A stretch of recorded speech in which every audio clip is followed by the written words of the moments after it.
The damned will sooner die again than lay a hand on me.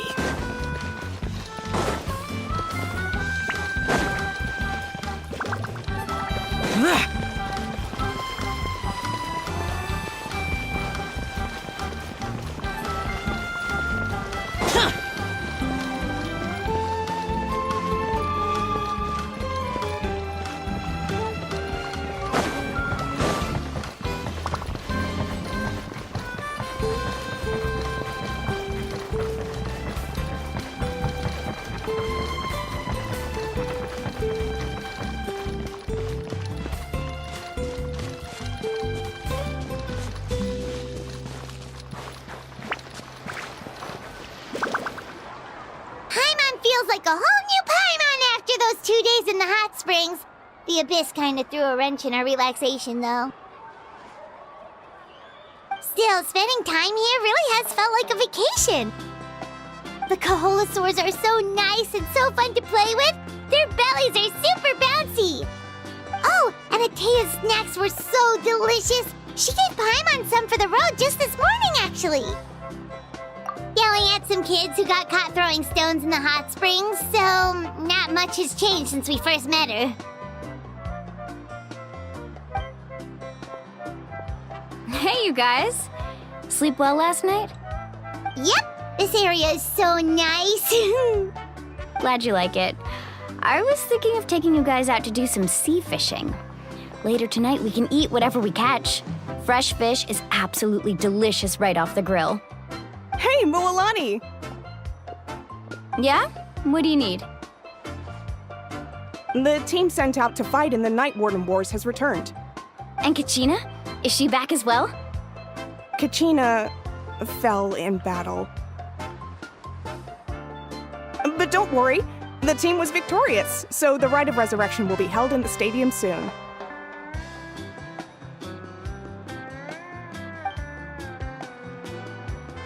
That's a relief. The Abyss is cunning, and it was her first time. Mistakes are bound to happen. Exactly. She deserves to hold her head up high. All right, thanks for letting me know. We'll head out in a bit. Jeez, she sounded a little anxious there. Had me thinking it was bad news for a moment. Mualani, you said the Abyss was cunning just now, but it seems like the Abyss just wants to destroy everything. Like, think about all those monsters that attacked your tribe. If there really was some sort of cunning plan, wouldn't it make more sense to send them to attack Kachina and her small team? Not that Paimon wants them to be in any more danger, it's just... Relax, I get it. The Abyss is difficult to understand, that's for sure. At a glance, it certainly seems like the only goal is total destruction. The Abyss isn't a living entity after all, so what capacity for logic or planning could it possibly possess? But through our long history of fighting the Abyss, we've realized things aren't quite so simple. 500 years ago, the Abyss invaded Teyvat. You know about that, right? That's right. Conria suffered greatly during that time. But so did every other nation in Teyvat. And Natlan was the worst affected of all. It took the combined efforts of the then Pyro Archon and heroes from every tribe to finally repel the Abyss. Even so, the effects of the invasion lingered for hundreds of years, only able to be reversed little by little. Our tribe's waters were contaminated. The Children of Echo's territory was overrun by dangerous sludge surging from underground. Unrelenting black winds tore across the lands of the Flower Feather clan. It was like each disaster was designed for a specific tribe. Exactly. We once thought that the Abyss's desire for destruction was a sort of primal instinct, but its methods are, in truth, marked by intelligence. We now believe the Abyss has invaded the Night Kingdom, and has the capacity to read the memories of this land at any given moment. And that's how it became so dangerous and cunning, almost like it knows you inside and out. Yes, and that's why we've been unable to fully eradicate it, even after all this time. Luckily, the problems left behind by the Abyss have been successfully addressed by the various Pyro Archons we've had over the years. Now every tribe is prospering and things are looking up. I mean, just look at what we managed to do a few days ago. We totally fought them off.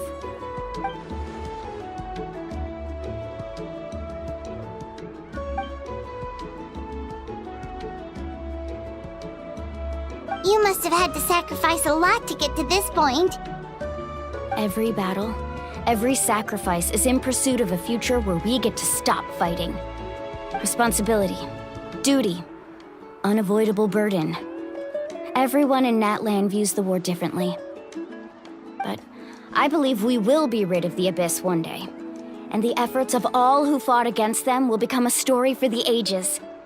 To think that my name could survive in ballads passed down to future generations, it's kind of romantic. Everyone has something that drives them forward, you know? We have to. Not only for ourselves, but for our future. Anyway, let's head to the stadium. Our fishing trip can wait until Kachina's back with us. The sea's not going anywhere.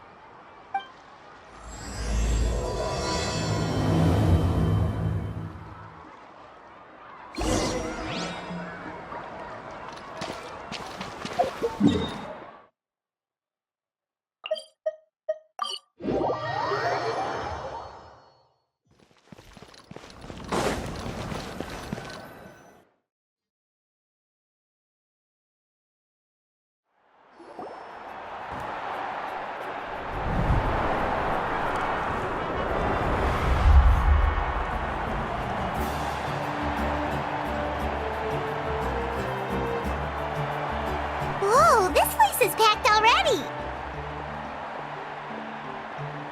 Of course.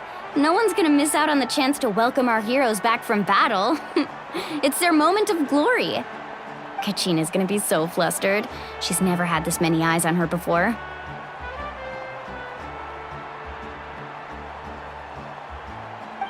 Yeah, she doesn't seem like the kind of person who likes being the center of attention.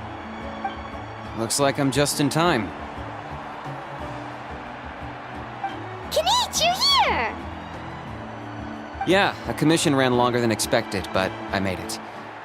I heard about the incident with your tribe, Mualani. Is everyone all right?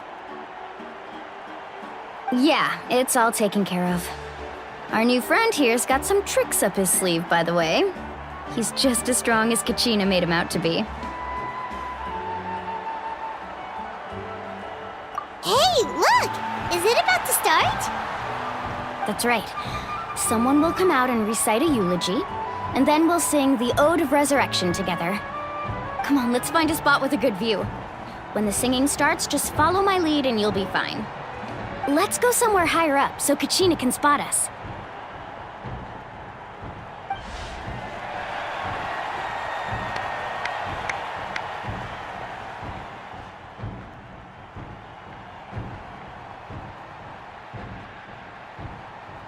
Warriors of Natlan, heed the call of life. We are the inheritors of memory and legend. Those who grew alongside sun and wind. Those who forged our own destiny and future. That is Natlan's fire, the lifeblood of our nation.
I could not find Kachina within the Night Kingdom, or locate her ancient name.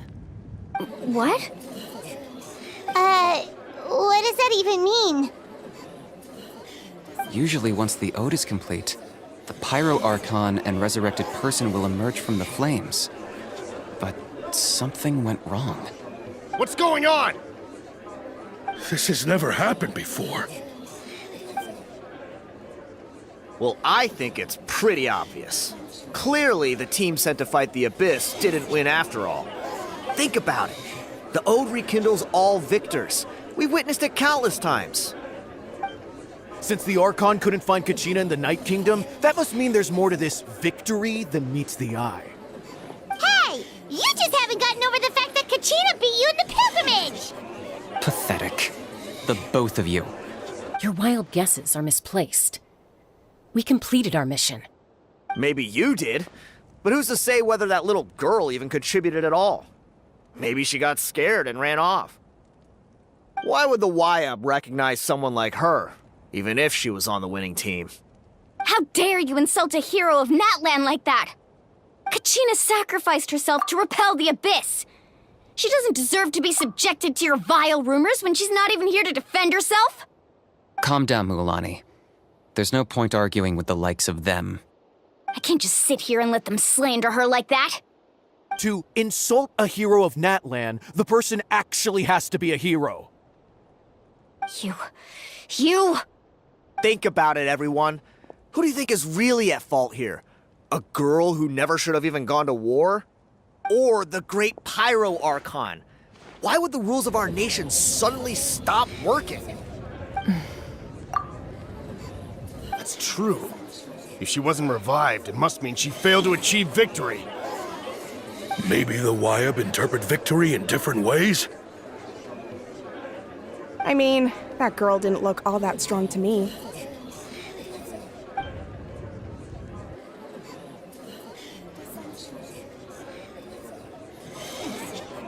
Kachina wouldn't have run! That's not like her at all! No, she's been waiting for this moment for too long. No matter how daunting the situation, no matter how scared she might feel, she's always the first person to stand up and face it head on. We don't even know what happened, so don't you dare try to use this as an excuse to vent your anger or slander her reputation. Fine. We'll find out what happens soon enough. Then, we'll see who truly deserves glory. That's enough. There is no doubt about today's victory, or Kachina's part in it. She is a hero worthy of our admiration and celebration. However, the failure of today's ceremony is undeniable. Kachina has not been rekindled, and I offer you all my deepest apologies as I continue to investigate this matter. To prevent further casualties, I have decided to suspend the pilgrimage until this matter is resolved. What? No one is all-knowing. No one is infallible, not even myself. But doubt is a means by which we seek the truth, not a weapon we wield against others. I didn't mean it that way, Archon. If there are things you wish to clarify, then ask me directly. Doubt my answer if you wish, but now's your chance. You have concerns? State them. No, of course not. Even though I have said nothing to change your mind, then it would seem the truth never mattered to you at all. That guy doesn't even have the courage to answer the Pyro Archon's question. So much for all that glory talk earlier. I have a question, Archon. My friend Kachina. Do you have any idea where she is? It's extremely important to me. I know you said you were investigating the situation, but I'm sorry, that's not enough. I've already shared everything I know. If you want to learn the truth and rescue your friend sooner, you should join the investigation. So, what do you say? Of course I'll join. In that case, come see me in the speaker's chamber. We should join them. Oh, and if it's not too much trouble, could you drop by as well, Traveler? I'd like to have a chat. Rest assured, everyone, I'll keep the tribal chiefs informed on the progress of the investigation. Once again, I apologize for the outcome of this ceremony. If there are no further questions, let's part for now. Did she just ask us to come along? I believe she did. Let's go. I'd like to know what's going on myself.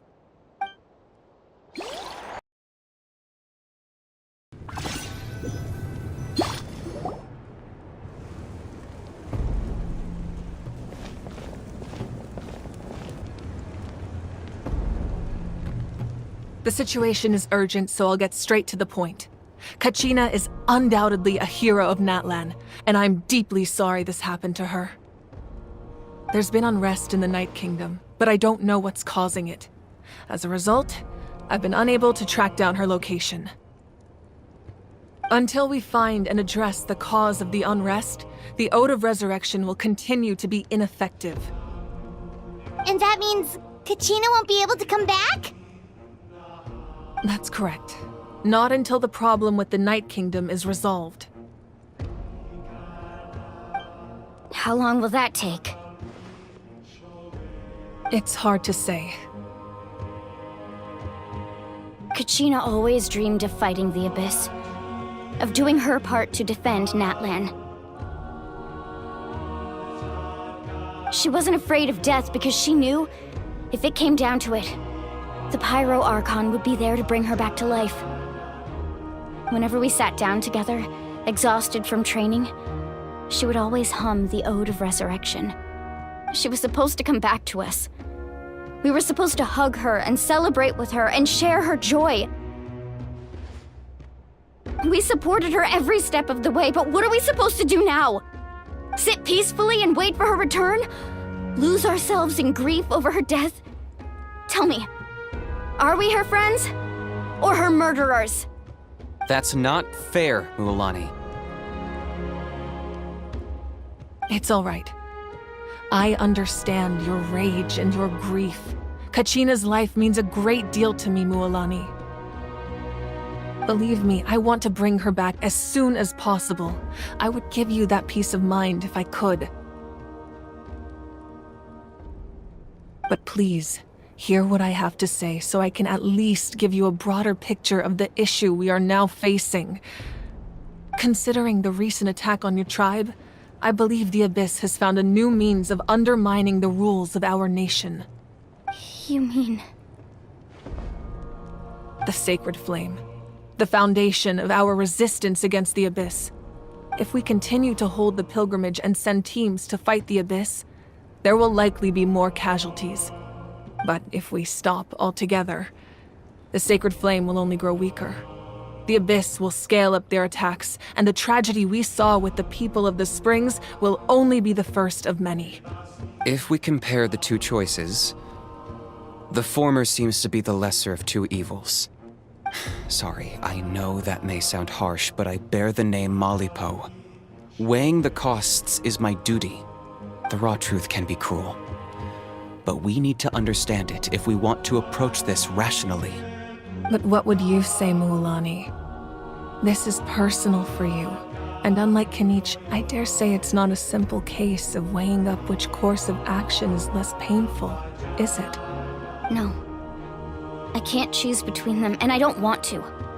Saying that one is preferable over the other is disrespectful to the people who suffered.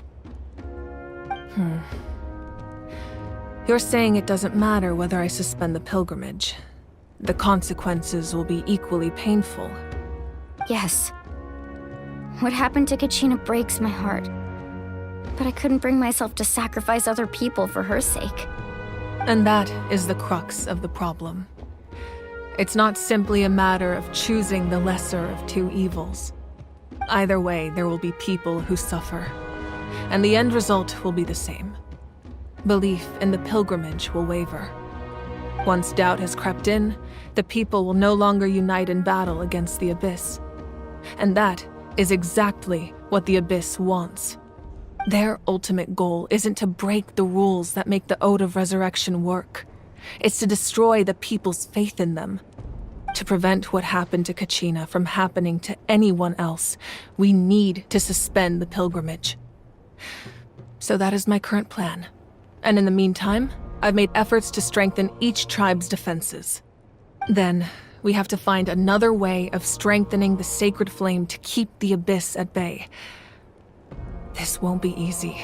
I'll need time to figure out the best approach. I understand your anger, Mualani, but I hope that provided some clarity, at least. Wow. Hyman thought things were gonna get heated for a second, but the Pyro Archon took the time to explain everything so patiently. I owe you an apology, Archon. I let myself get carried away earlier, and I'm sorry. You're right. We need to focus on finding solutions. We could always hold the pilgrimage without sending a team to fight in the Night Warden Wars.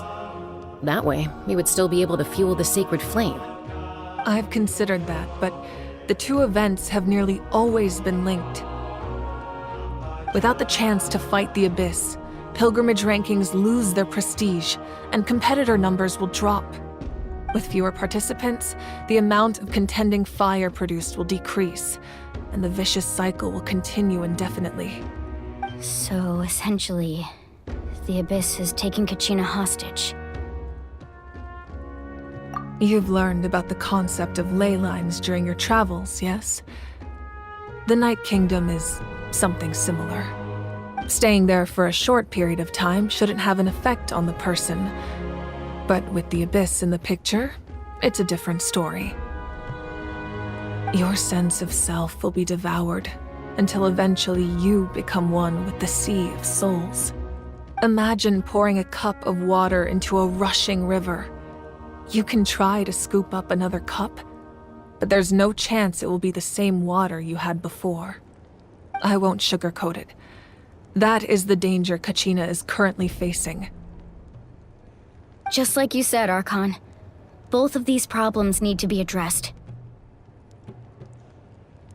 You can focus all your efforts on dealing with the sacred flame. I will go search for Kachina. The Abyss poses the same threat to you as it does to her.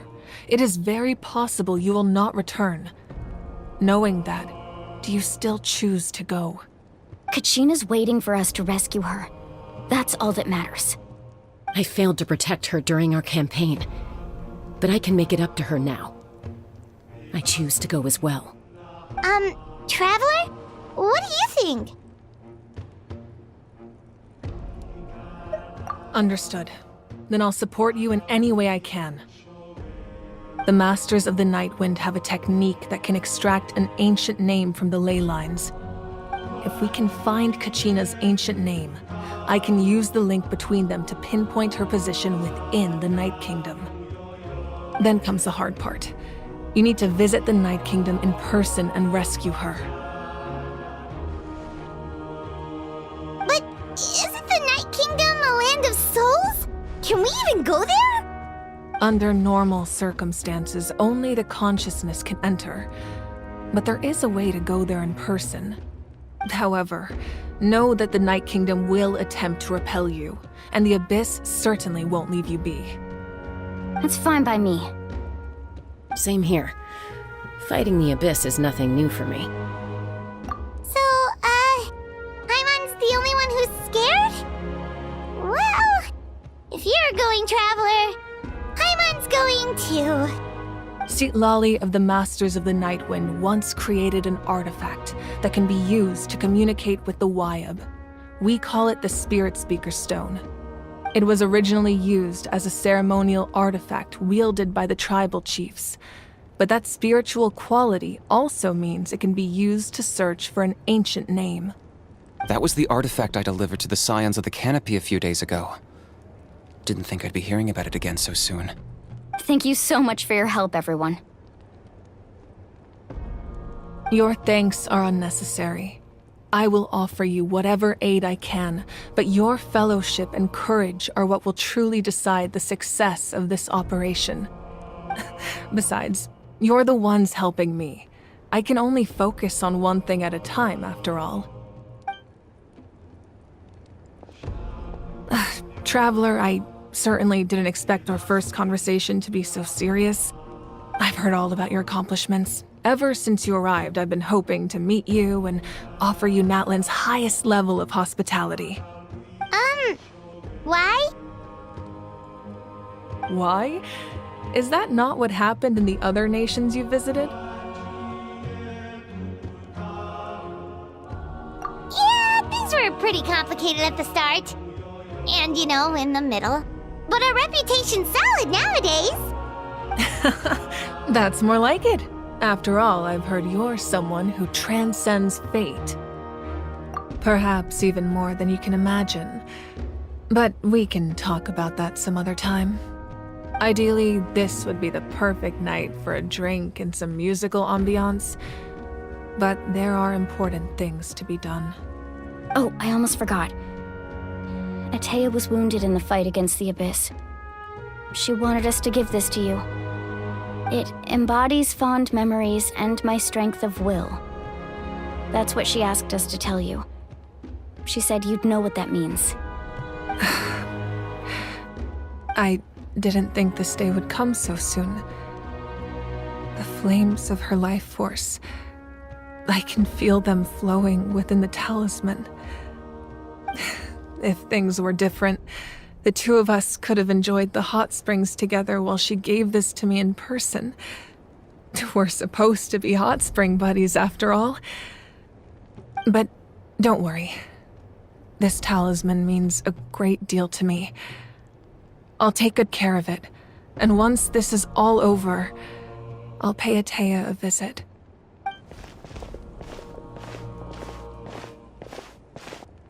You said you didn't want to jeopardize the production of contending fire. But that's not at all why you decided to suspend the pilgrimage, is it? You're right. Even now, the production of contending fire is far from sufficient. The gradual corrosion caused by the Abyss has resulted in a massive shortage of pyro energy, and we're currently at the breaking point. As things stand, the pilgrimage is a lost cause. Suspending it allows us to save our strength to defend the tribes. The Abyss has brought catastrophe to Natlan, and Kachina's disappearance in the Night Kingdom is a direct consequence of that. We can't let the general public know that. No. If the public learned that Natlan's destruction was close at hand, there would be immense panic. But if I said nothing at all, they would have continued to question the integrity of Natlan's heroes. Another simple choice. The latter was clearly the better solution. But you chose otherwise. I have never subscribed to the belief that the right choice is the one with the fewest sacrifices. Let's go. There's still a way for the sacred flame to last a little longer. You mean? Yes. Come with me.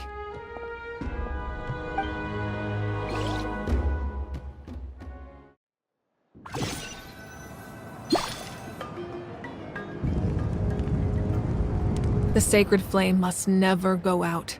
Not only does it strike fear in the Abyss, but it's also the pillar of Natlan's stability. So until our heroes are ready, I will sacrifice my power to keep it burning. But that can only last so long. I think we should focus on the remaining ancient name-bearers. Don't let desperation cloud your judgment. Those chosen by the Wayab have already embarked on their destined path. It is for them to decide how that journey ends, not us. All we can do is support them. Even so, for you to make this sacrifice, it's not right. If not me, then who? No other is capable of sustaining the sacred flame. I possess great strength, but I'm not above my people. This is part of my duty.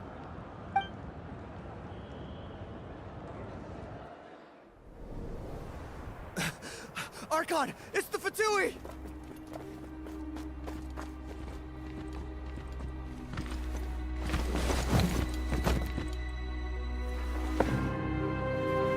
The Archon of Natlan. A force to be reckoned with. The secret of the ley lines is no secret to me. Long have they been destined for ruin. And since the oath made 5 centuries ago remains unfulfilled, what use is the Gnosis in your hands? I don't know what you mean. But it sounds like this is about more than the Tsaritsa.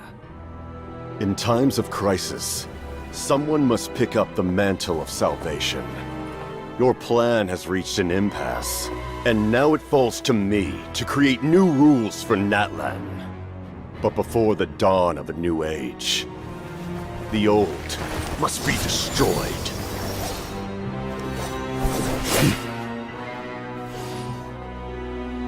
I assume that's the end of your speech? Good. People like us? Let our blades do the talking!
Masters of the Night Wind. Send word. The captain and his followers must be apprehended.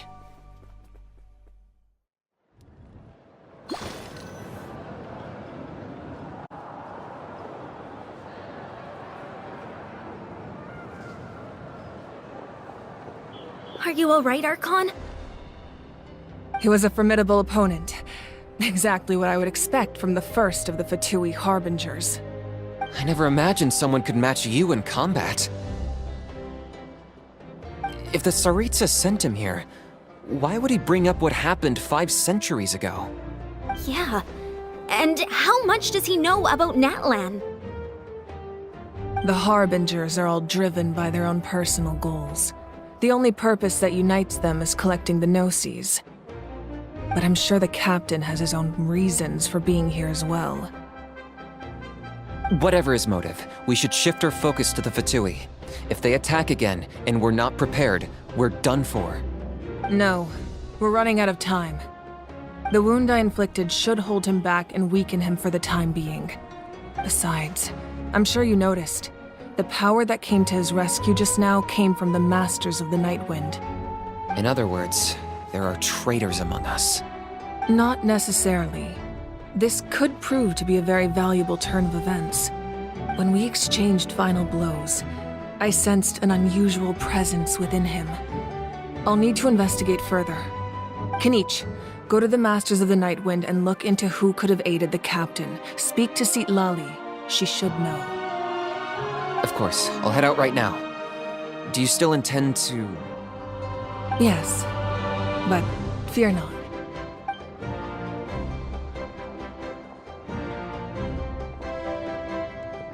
Natlan's strength has never rested solely in its Archon.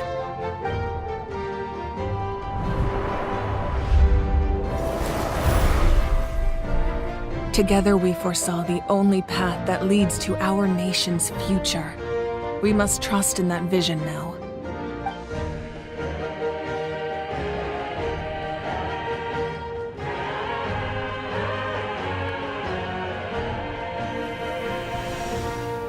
Is everything okay, Archon?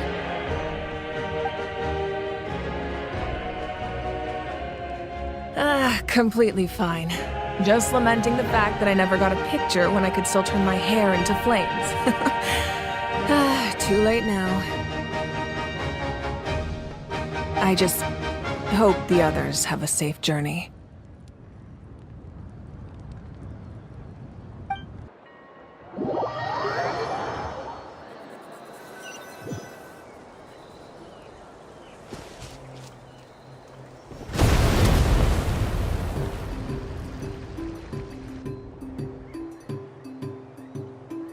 What's happening at the stadium? Did something explode? It feels like the Archon unleashed her power. She must be fighting a formidable opponent. Should we go back and check what's going on? Have faith in the Archon. She wouldn't lose in a one-on-one confrontation.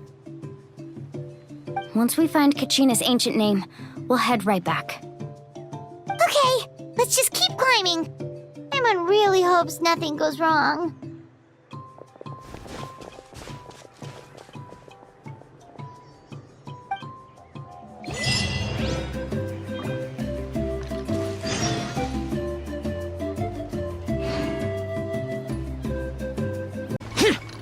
What can you tell us about the Scions of the Canopy? The tribe's people are very adventurous. Oh, kinda like us then. I'm not so sure. You don't strike me as the type to enjoy danger. The Scions of the Canopy are a bunch of thrill seekers. They love extreme sports like rock climbing, rappelling, volcano parkour, or even bungee jumping without a rope while a Yunkasaur stands at the edge and uses its tongue to catch them. Sound like something you'd be interested in? Okay, that does sound different from our usual adventures. Paimon's not doing any of that. She can just cheer you on from the sidelines.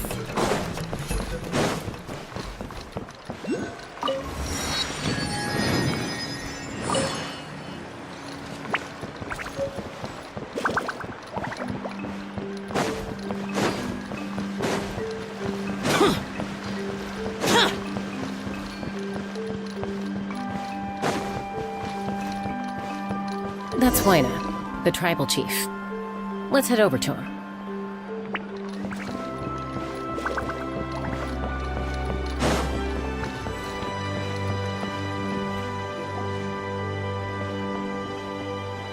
Chaska. Nice to see you again, Huayna. I'm afraid we don't have time for pleasantries, so I'll get right to it. We're here for the Spirit Speaker Stone. Whoa, hold on a second. At least tell me why you need it first. My friend Kachina is trapped within the Night Kingdom. We need the stone to find her ancient name and rescue her. Rescue her?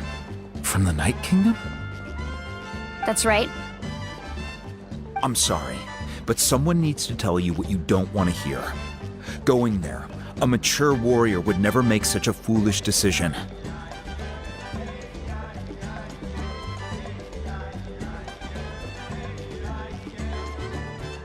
The nature of battle is unpredictable. You never know how it's going to end. Losing a friend is tragic, but when that happens, the best thing you can do is focus on how to prevent further casualties. I appreciate what you're trying to say, Chief Huayna. But if the price of maturity is abandoning a friend in need, I'll choose foolishness any day.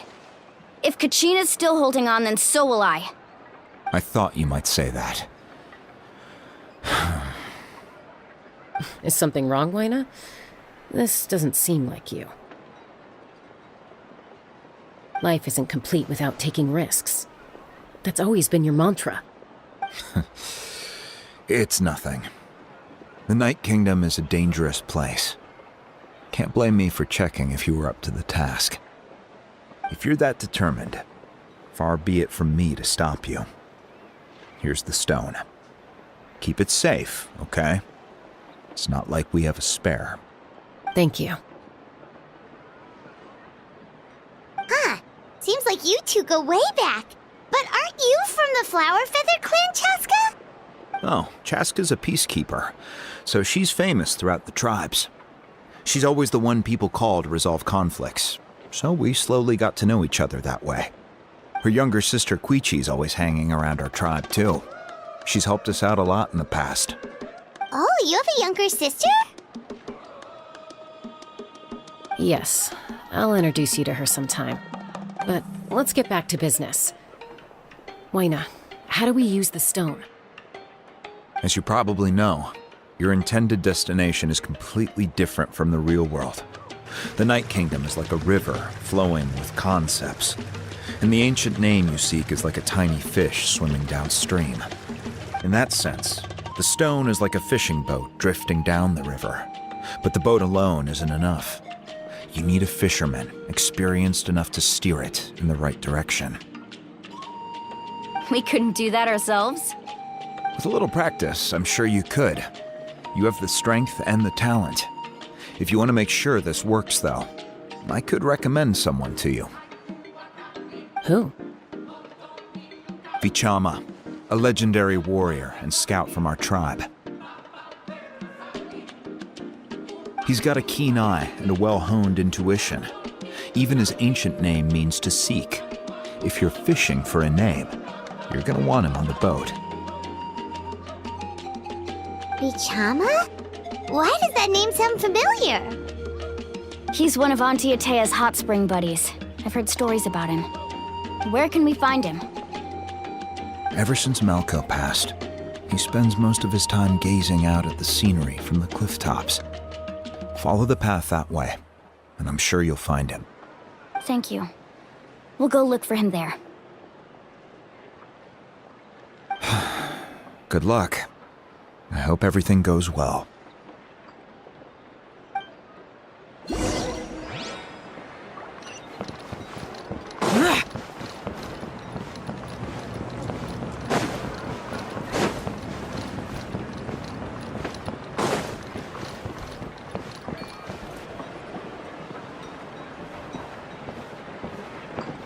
Someone admiring the scenery from the cliff tops. Ah! That must be him!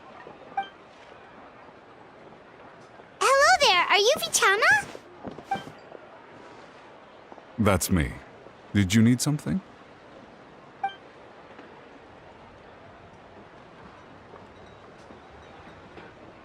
What? You're saying you can bring someone back from the Night Kingdom? How is that even possible? No, if you really think about it, anything's possible in that kind of place. But that would mean... Are you okay? You don't look so good. Everything's fine. I'll help you, but I do have a small request. After I help you find Kachina's ancient name, I want to use the stone to look for my friends as well. Your friend? Oh, why not mention someone named Malco? Is that who you're talking about? Yes, but I'd rather not get into it if it's all the same to you. That's not a problem. We agree to your request. Yeah. Since you're helping us find Kachina's ancient name, it's only right that we return the favor. Then we're agreed. Can I have a look at the stone?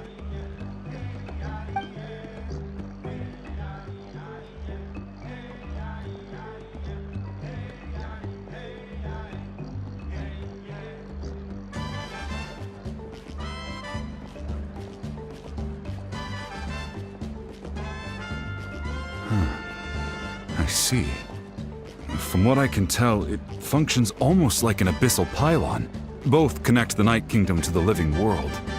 Once the connection is established, the Abyss will come surging through the opening like a predator honing in on the scent of blood. So we have to be sure not to use it in a tribal settlement. Wow, you got all that just from looking at it? I just picked up on the basics, really. I still have no idea why it works. You said someone named Lali invented this. They must be a genius. I'll go find an open area and start setting things up. In the meantime, I need you to get 2 things for me. We'll go right away. What do you need? First, I'll need some hook ropes. Pretty much every store around here carries them, so no need to go anywhere special. Oh, and I need to build a net out of them, so make sure you get a good amount. Wait, are you saying you're going to use a real net to catch Kachina's ancient name?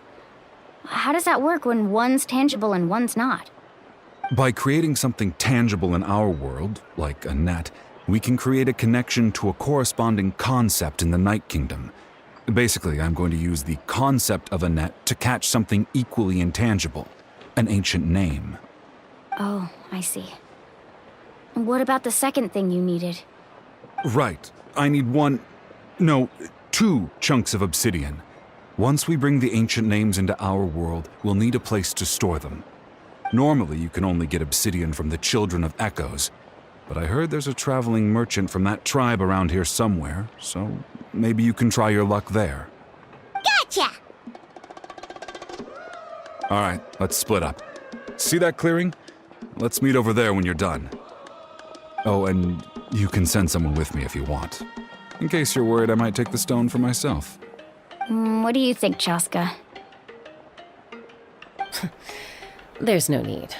Lena spoke highly of you. That means you're trustworthy.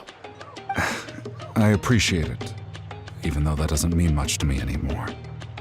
Anyway, it'll take some time to set everything up, so no need to rush. I'll see you in a bit.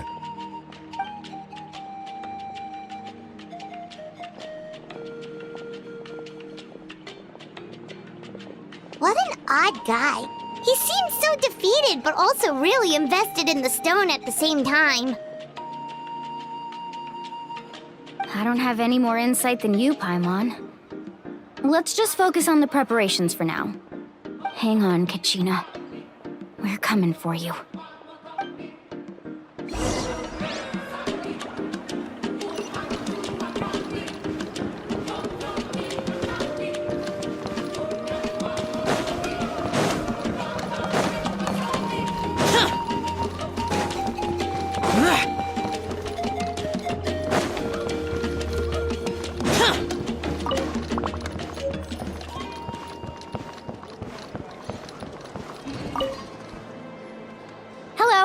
Do you have any hook ropes for sale? Hook ropes? As in rock climbing equipment? Yes. How much for your whole stock? Oh, the whole thing? Let me see. That would be 30,000 mora in total. Deal? Deal. Wait, really? What, you want me to drive down the price? We just need these as fast as possible. Thanks. Oh, no problem at all. I'll even pass along some information on the house. These ropes are usually used by rock climbing enthusiasts. If you want to learn, Roka's the person you want to ask. All right, that's everything. Here you go. Now we need the obsidian. Let's go talk to the traveling merchant Vichama mentioned.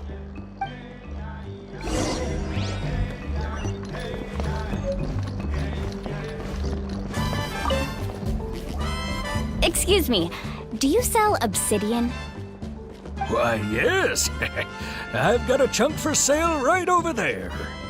Perfect. Is that the only one, though? We actually need 2. That might be tough. Tell you what, I'll take a look through these boxes over here and we'll see what we can find. Thank you so much. We'll wait here.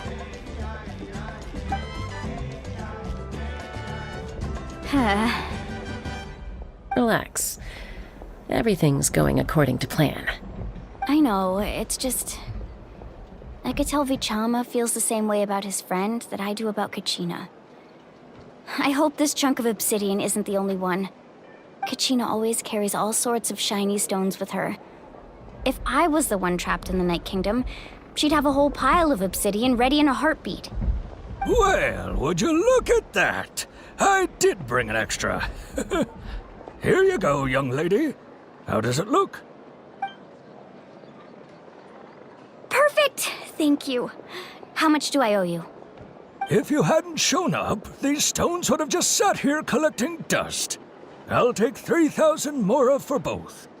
Here you go. By the way, I heard you mention Vichama just now. You running an errand for him, then? How's he doing? Malco's been gone for 5 years now. It's about time he started to move forward.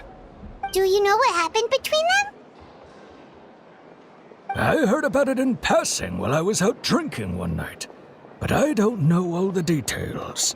Vichama and Malco grew up together, and even made a name for themselves together.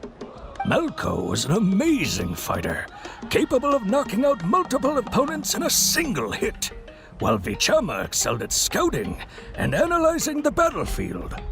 The two made an excellent team, and managed to beat back the Abyss several times. 5 years ago, they both emerged triumphant in the pilgrimage, and were placed on the same team to fight the Abyss. But on the eve of battle, the Abyss launched an attack on their tribe, and Vichama suffered an injury to his leg while attempting to rescue someone. Then what happened? The team agreed that he couldn't fight the Abyss in his condition. Vichama didn't argue. He knew going to the front lines with an injured leg would make him a burden in battle. So they raised the issue with the Pyro Archon, and she agreed to let him stay behind. It's just... Malco and the others ended up facing hordes of abyssal monsters in numbers that far exceeded anyone's expectations. The team made an error in judgment, and they fell to the onslaught. Vichama went into a deep depression after that. He blames himself for everything. Oh, you're not wrong. But it's possible he chooses to blame himself. Not because he did something wrong, but because he wasn't able to do anything at all. I've tried convincing him to move forward, to stop dwelling on the past. But the shadow of Malco's death hangs over him still. The Abyss has caused so much suffering, and some wounds never heal. I wish there was something he could do to make himself feel better. But... anyway, that's the gist of it. Maybe you could help him talk things through sometime. I would really appreciate it. Whoosh! No one can catch me!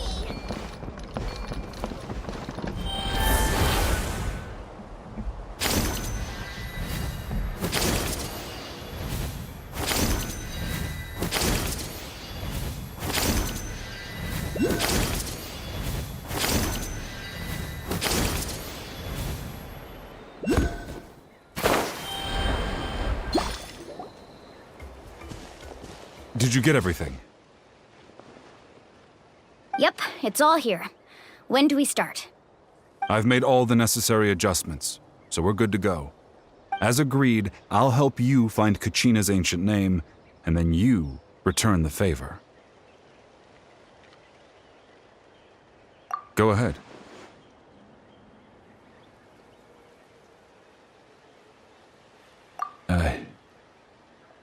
Yes.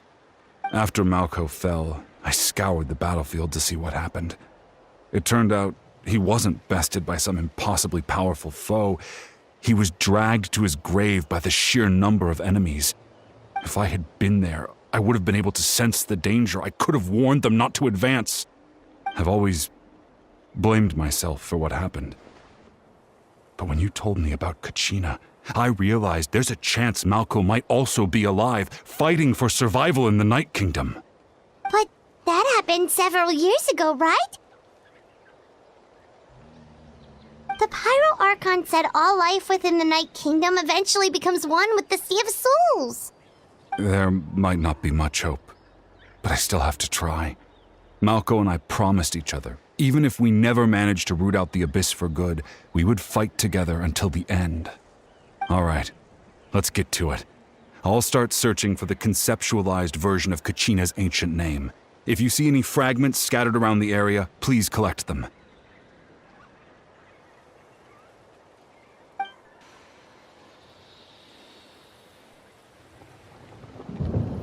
Make sure you prepare yourselves for battle. As I said, the stone will link the mortal realm to the Night Kingdom. The Abyss will likely emerge in response. Look at that golden thing! It must be one of those fragments Vichama mentioned. Let's get closer!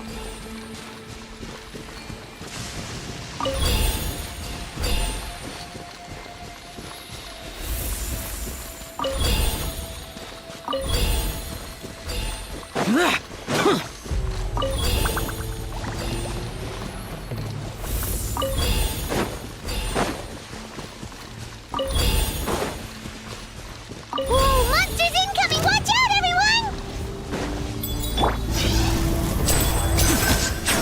Now disappear! Give me some space.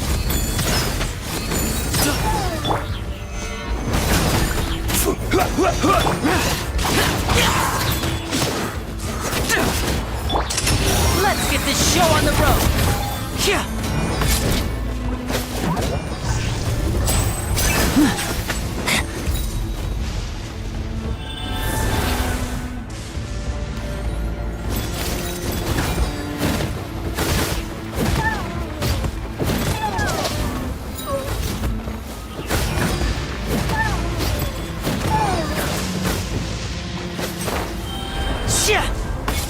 And voila! On you! I will have order. Stabilize.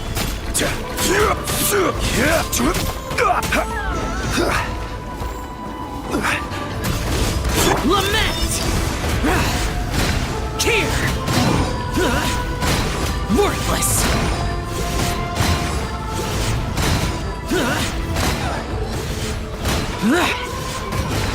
Worthless!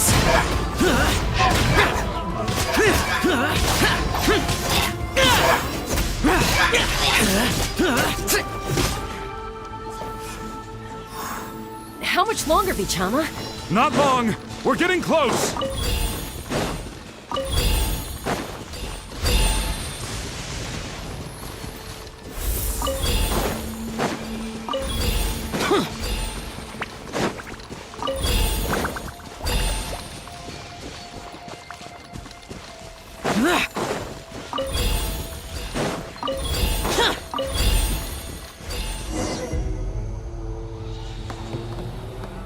Vichama!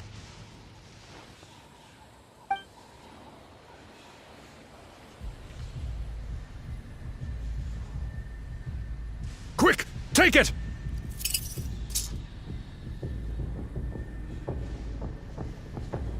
I found Kachina's ancient name. Hang in there, Malco. Just a little longer. Something's not right. The power of the Abyss is getting stronger. The Abyss is corroding his body. Vichama, you can't keep going. You'll die. I should have died 5 years ago. I just need a little more time. Please, I'm almost there.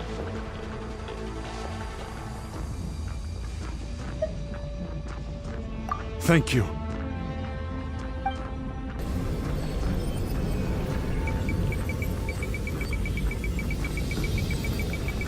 Whoa, watch out! The power of the Abyss is strong.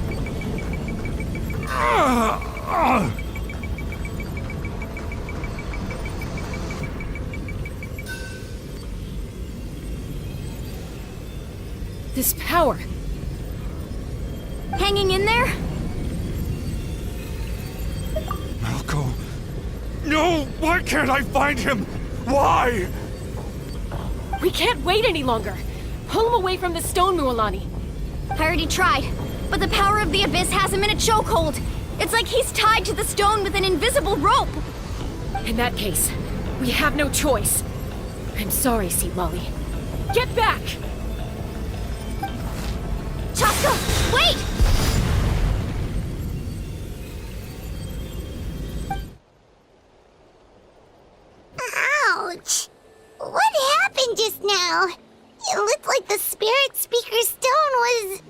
The stone's power was spiraling out of control. The only way to stop it was to destroy it. You were all caught in the shockwave of the explosion. You might feel dizzy for a while, but that's normal. Give us a heads up next time, will you? You're lucky we managed to dodge it in time. I thought I said to get back. Yeah, barely a second before you made it go poof.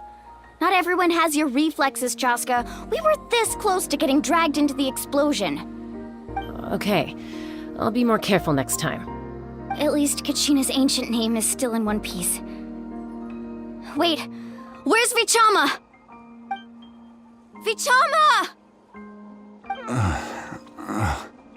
Vichama! I couldn't find Malko's ancient name. It must be completely gone by now. Once your ancient name disappears, there's no coming back.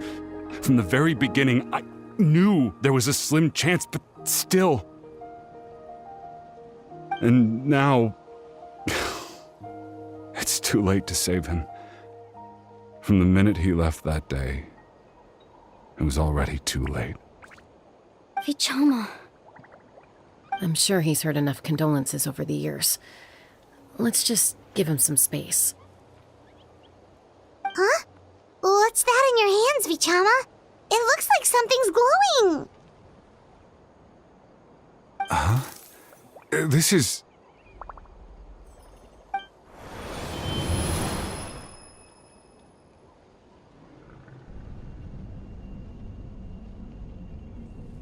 Hey, Malko. Got any strength left? Not enough to swing a sword, but to say a few last words? Sure. Too bad. No one will get to hear them. I never thought I'd actually die on this mission. Not that I'm afraid to die. It's just... hard. Thinking about my mom's face when she hears the news. Guess I have something to be thankful for then. My parents died a long time ago. They won't have to mourn me.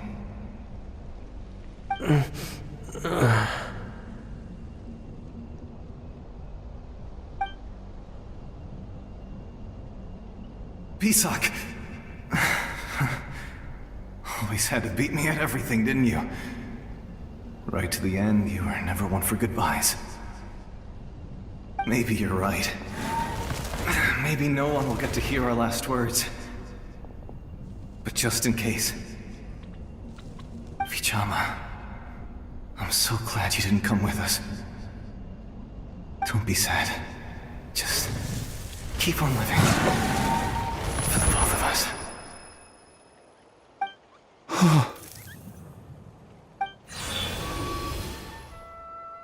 Was that a memory? Seems like we were able to salvage something after all. Of course. Seeing him, hearing his voice again, it makes me unbelievably happy. But it also brings with it an even deeper pain. A deeper pain? Why? Malko was always the type to put on a brave face. But in that memory just now, his hands were shaking, and his smile was forced. For all these years, I regretted not being able to fight alongside him to the end. And now I know, at the end of his life, he was thinking the same thing. Vichama. I'm fine. Actually, I heard Chief Wyna wasn't really on board with your plan to go to the Night Kingdom. When you asked for my help, I hesitated too. I knew helping you find your friend's ancient name meant leading you one step closer to danger. But I also understood why you had to try. Everyone has regrets in life, but not everyone gets the chance to make up for them. Once allowed to fester, guilt strips us of our most valuable qualities as warriors. In that sense, we might as well choose the braver path from the very beginning. If I could do it all over again, I would have followed Malco to the front lines no matter what. Even with an injured leg, there were still things I could have done. That way, even if the outcome stayed the same, I still would have fought alongside him to the end. There are critical junctures in life, and if you don't seize the chance to act, there's no going back. That's something I had to learn in hindsight. But you're still at the crossroads of your journey, so I hope you can walk away without regrets. Thank you, Vichama. I feel even more determined now. Kachina will come back to us. I'll make sure of it. I promised I would find her, and I intend to keep that promise. That's good to hear. Strange. My body, it's... Once abyssal corrosion enters the body, a portion will fuse itself to your internal organs. Even though the Traveler possesses powers of purification, the corrosion can never be fully eradicated. Thanks to him, though, you were only briefly exposed. Slowing your breathing and controlling your emotions should help you keep the symptoms in check.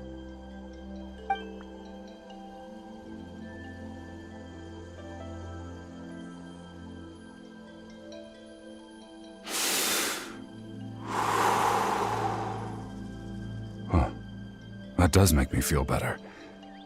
You seem very knowledgeable about all this. Just speaking from experience, that's all. Anyway, we've recovered Kachina's ancient name, so we're off to a great start. Let's get Vichama back to his tribe and tell Wina the good news. Oh, and apologize for destroying the Spirit Speaker Stone. We had no choice, though, so he'll probably understand. Right?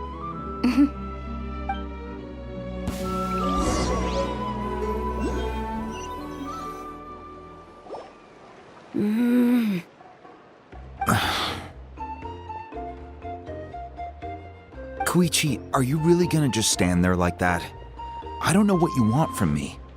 I think you know exactly what I'm trying to say, Uncle Wina. I can hear it in your voice. Honestly, it's just one thing after another with you two. They're back. Koichi? What are you doing here? Don't play dumb with your own sister. You know exactly why I'm here. My apologies, everyone. I just need to borrow Chaska for a few minutes. You come with me.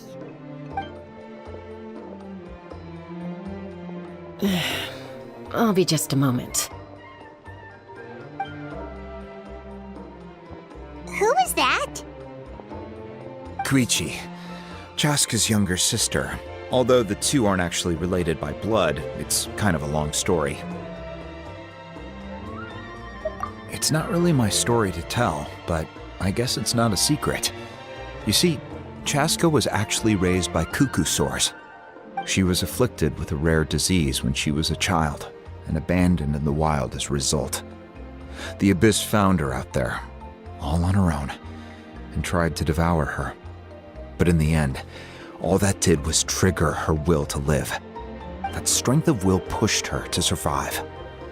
But it also planted a seed of conflict within her. Eventually, she was adopted by the cuckoo-sores. Wherever they went, she followed, getting into fights right and left.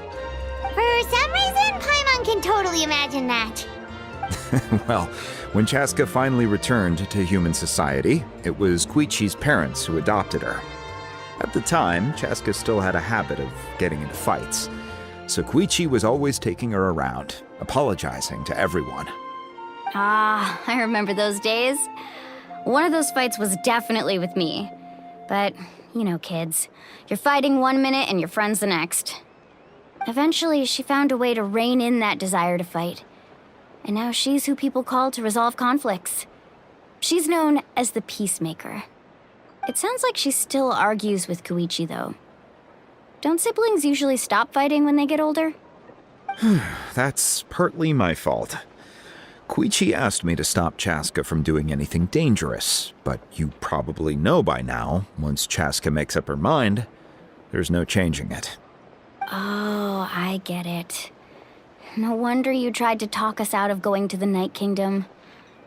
Chaska even said that wasn't like you.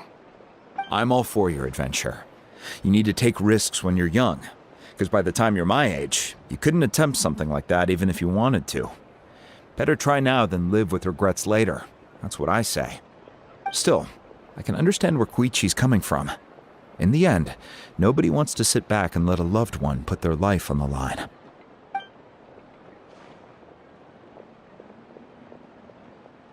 All right, it's just the two of us now. You have 1 minute to explain yourself. I don't have anything to say. You don't have to approve, but you should know I only do what's necessary. That attitude is exactly the problem. It's like you don't care. You try to sneak off to the Night Kingdom behind my back and then play it down as if it's just a trip abroad. Well, technically I am going abroad, right? Again with the excuses! We agreed, didn't we? There are 4 levels of danger. If it's not something urgent, you can only engage in level 2 danger and below. You can only go up to level 3 if a situation is so dire there's absolutely no alternative. But a trip to the Night Kingdom? If that's not a level 4, I don't know what is. And you were just going to sneak into the place without saying anything. What do you mean, sneak into the place? I always planned on walking in there with my head held high. You bought off Uncle Wina, didn't you? He promised me he'd stop you from doing anything dangerous. Oh, it's like he didn't even try. You feel like he went back on his word. What if I told you my mind was made up, and there was nothing he could have done? Not even by force. Oh, I knew it! So he did try to say something, but you didn't listen. This is important.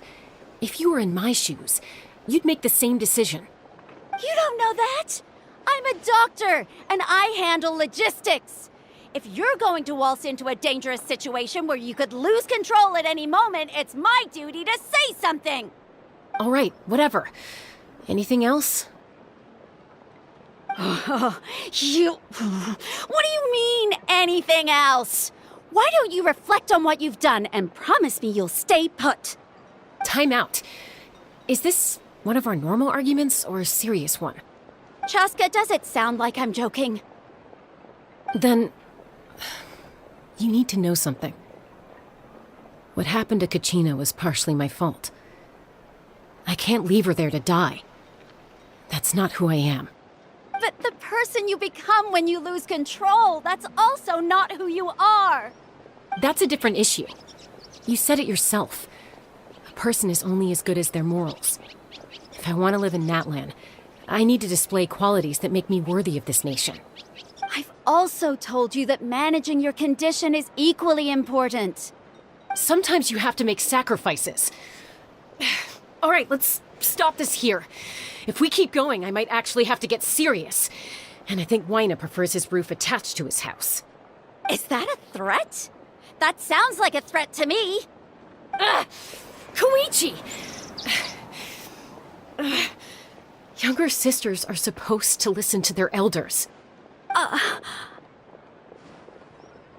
So, you're really going to go, no matter what I say? I'm supposed to be your sister. Then support me. I'll be back. All you have to do is wait.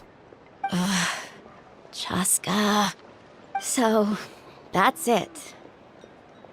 Why'd you have to turn out to be so darn annoying?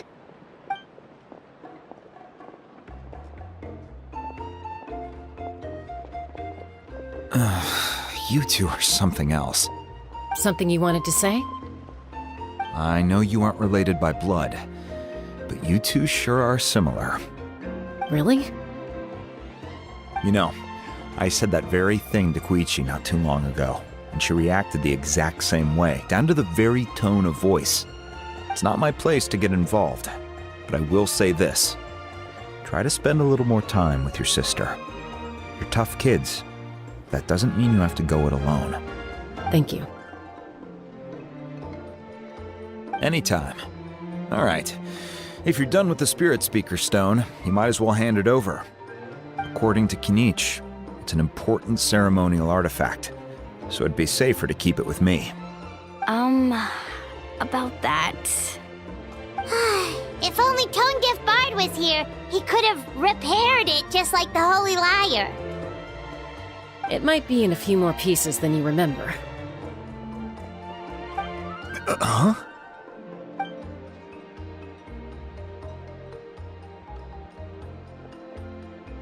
I see. Sounds like it was an urgent situation. If someone's life was on the line, then you had no choice. Still, Citlali's going to be a nightmare to deal with now that you've broken her stuff.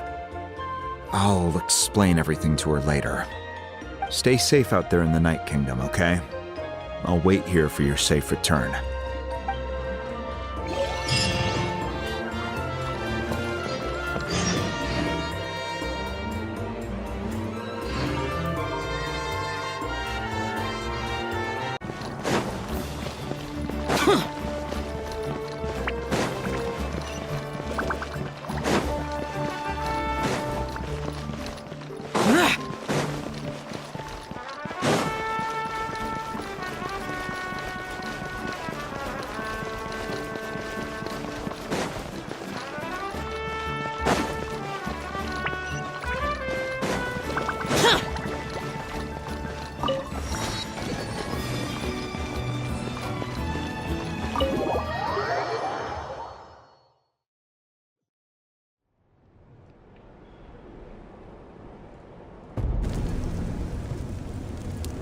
We're back! We found Kachina's ancient name, too!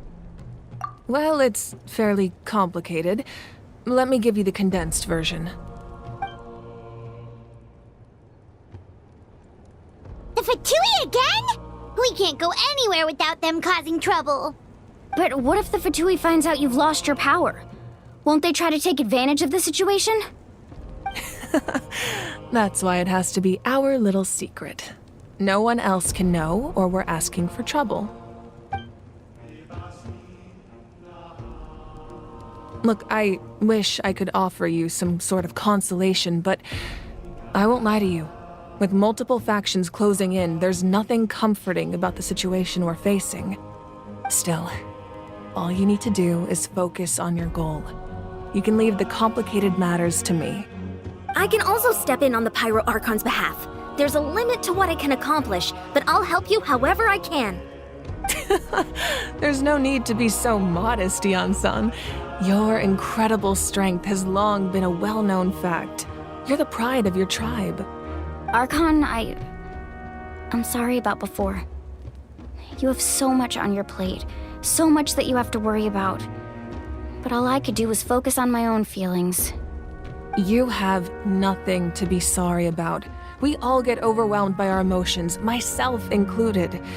Your reaction to Kachina's disappearance, I understand that feeling very well. Well, now that we have Kachina's ancient name, let's go track her down. Follow me.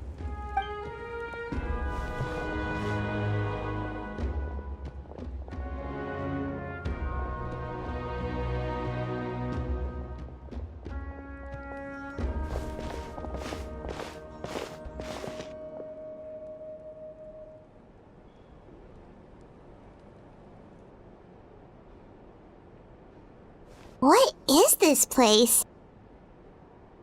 Hey, isn't that Atea's talisman? Good eye. This is where I store all the various mementos I've collected. Whoa. I've never seen this place before. There's so many things in here. It looks like there are items from every tribe. Collecting them must have taken a lot of effort. I suppose you could think of it as a hobby of sorts. In Natlan, everyone grows up listening to the stories of heroes, and physical items do a far better job of preserving those stories than our own memory. Now, I still have some preparations to make for the ceremony, so feel free to take a look around in the meantime. If you're curious about an item, I'm more than willing to tell you about its origins. All right, we'll have a look.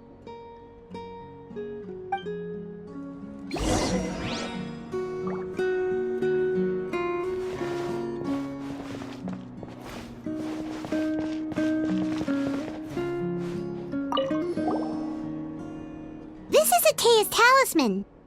I'm sure you're familiar with this one already. Atea was rarely ever without it. The talisman brought her a lot of luck in battle.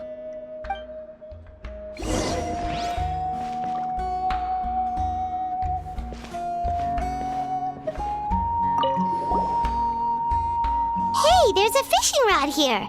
It must have belonged to the people of the springs. That's right. It belongs to a legendary fisherman named Matavaru. I have his entire set of fishing equipment, actually. He and I met in a tavern. He told me about a particular kind of giant fish and his meticulous plan to catch it. In his eyes, I saw a hunger and a strong fighting spirit.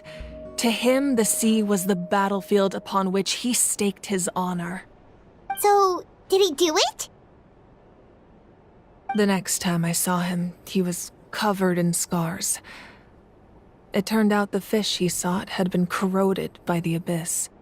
He managed to kill the fish, but sustained a serious injury in the process, which meant he could never go deep-sea fishing again. Can a fisherman claim victory if he fails to bring back his catch? That's what he asked me in the end. Well, Paimon thinks he won. That was my answer as well.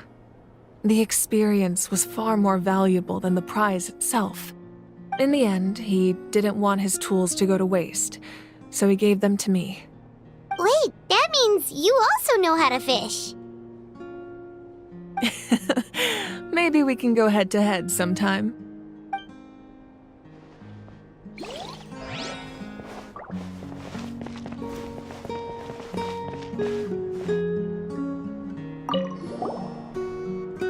Whoa, that belt is bigger than Paimon's head!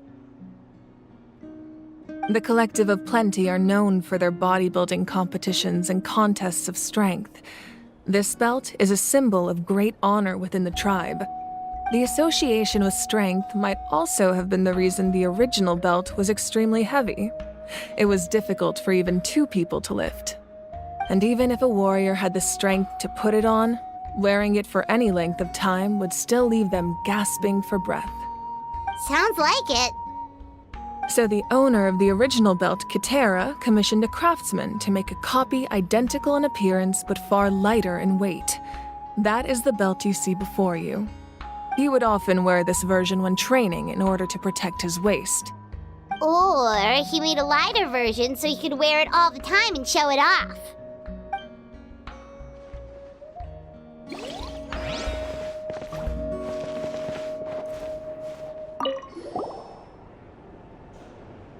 There are so many jars and potions around here.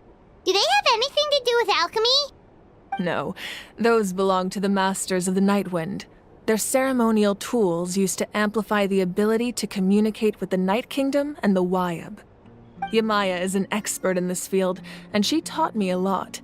Even though she appears stoic and serious, she actually has a keen sense of humor. The tools you see here are quite traditional. Her students found them outdated, so she passed them on to me. The contents of the jars aren't all that special. Oh, except the big jar in the middle. That's what she really wanted to give me. Ooh, must be something really cool. What's inside? Grape juice. Huh? It's quite tasty, although probably expired by now.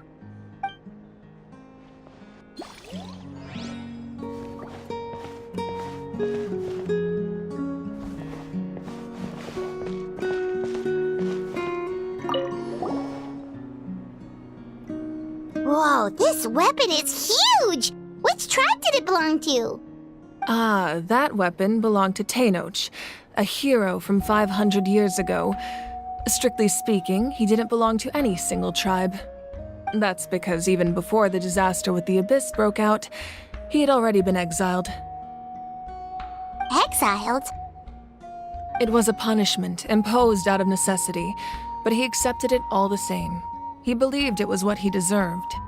When the Abyss attacked, the tribes found themselves in urgent need of a powerful figure to lead them into the battle, and there was no one more courageous or resolute than him.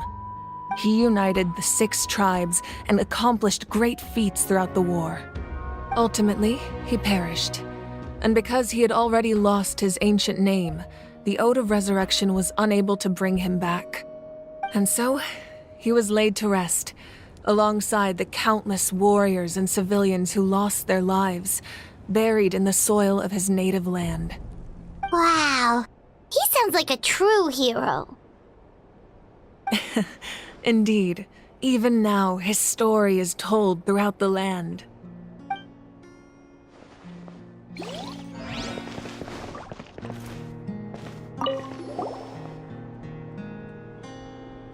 The powder still needs some time to settle, so let's wait a little longer. Well, what do you think of my collection? Do you feel like you have a better understanding of Natlan's culture now? Yeah, if each item represents a different story, seems like Natlan's really been through a lot. Does every item hold a special memory, just like Atea's talisman? That's right. The items in my collection actually serve a similar purpose to the ancient names passed down among the tribes. They demonstrate the true shape of time. The shape of time? Most people perceive time as a linear concept, almost like a straight line that can only move forward. We cannot change the past or predict the future. But there's also a different theory, one that I believe to be closer to the truth. Namely, that the past, present, and future all exist at once. At once? Paimon's not sure she understands. Let's say your journey ended right now. Thinking back on your experience in each nation, which one would you say was the most important? Exactly. Even at the end of your journey, the things you experienced along the way don't cease to exist. They become part of who you are.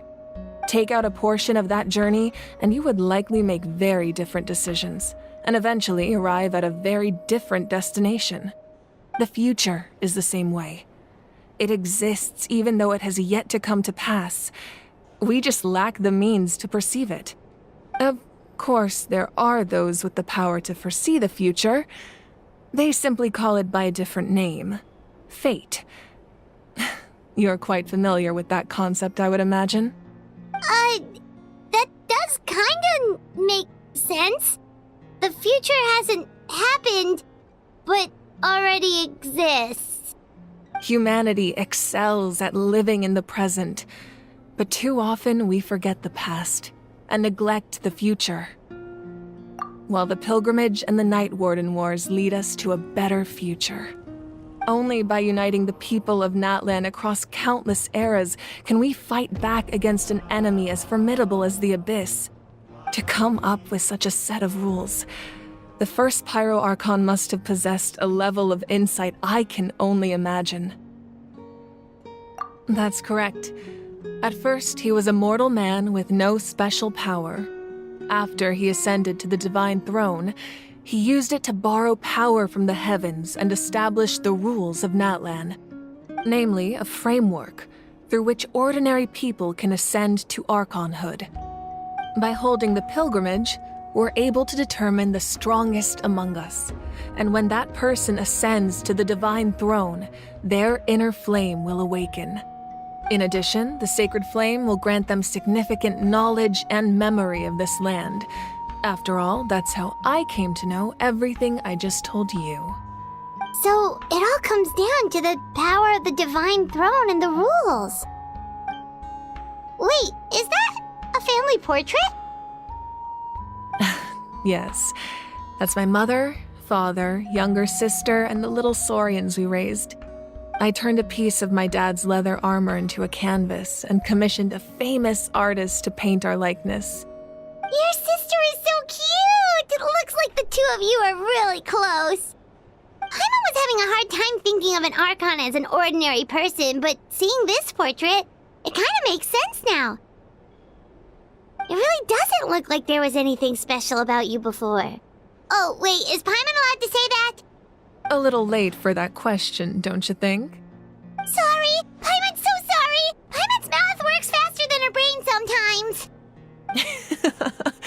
It's alright.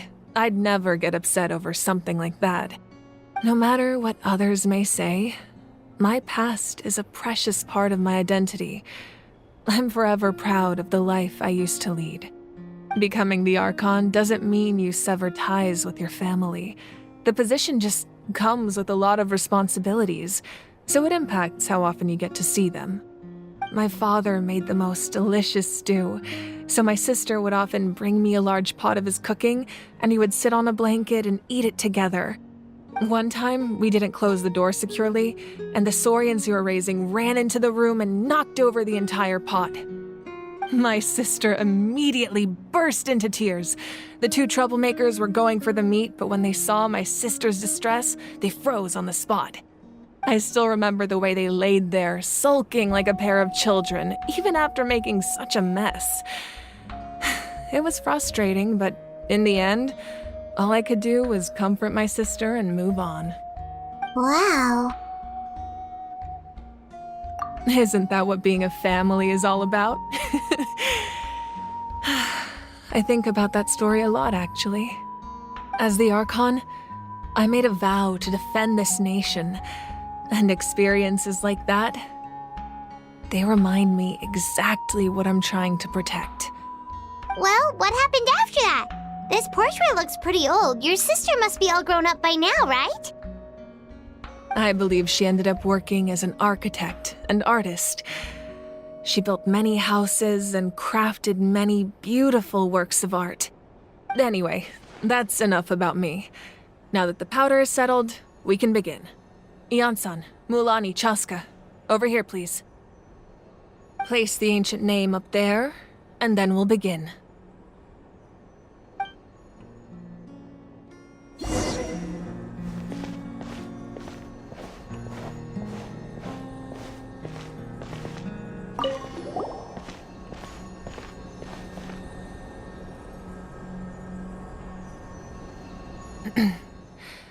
Surely as the echoes of life resound through heaven and earth, so too shall our stories remain eternal.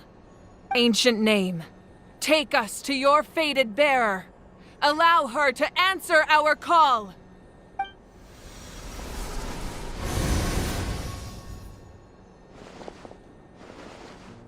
Am I hallucinating again?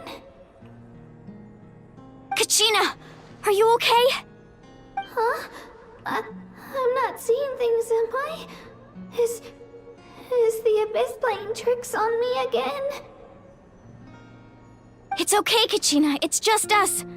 We're trying to find a way to bring you back. Everyone, you have to listen to me.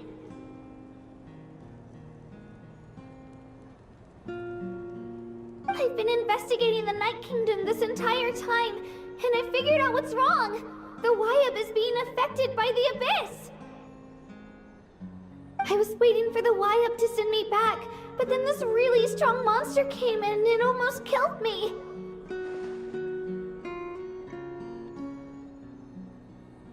The Wyab saved me, even though its power is weakening, so I've been hiding from the monsters while trying to find a way to help.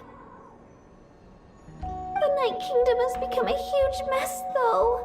I keep hearing these awful sounds and seeing really horrible things. Don't listen to those sounds, Kachina.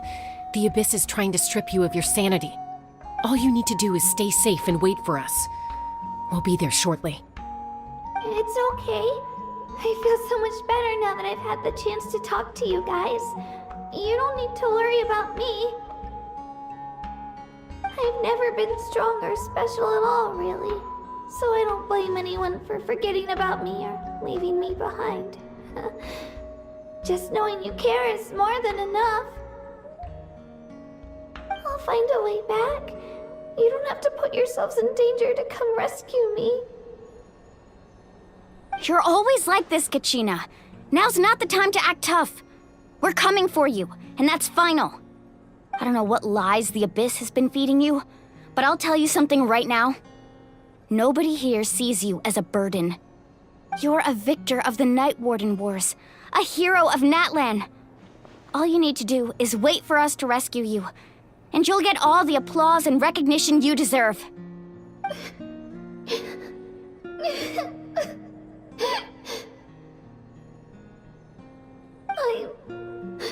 I'm really scared.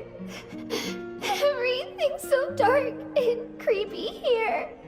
And I want to go home. Still, I don't want you to put yourselves in danger because of me. I don't want to hold anyone back ever again. All you need to do is place your trust in us, just like you always have. No one fights alone. We're not leaving you behind. Not ever. Yeah, we're so close. We can't call it quits now. Thank you. Be careful. Looks like we've lost contact. Now comes the most dangerous part. You have to traverse the Night Kingdom in your physical form. This entrance to the Night Kingdom was left behind after an abyssal invasion. Even a brief amount of time inside could expose you to corrosion. I know. I'm prepared for that possibility. All right, then I wish you all the best. I'll tell Koichi to be ready just in case. She's very experienced in dealing with abyssal corruption. That face you just made. Don't tell me you two got into another argument. No, I just feel bad for creating more work for her. I'll go with them too, Archon. The more people, the stronger the party. Thank you so much for your help, everyone. It really means a lot that you're willing to brave these dangers with me. And there's no time to lose, so let's get going. Now that I've lost my power, I won't be able to provide much practical support. But I can still keep an eye on the situation from here. Eon-san, I know it's unlikely, but if you encounter a situation you can't handle... That won't happen. I hope not.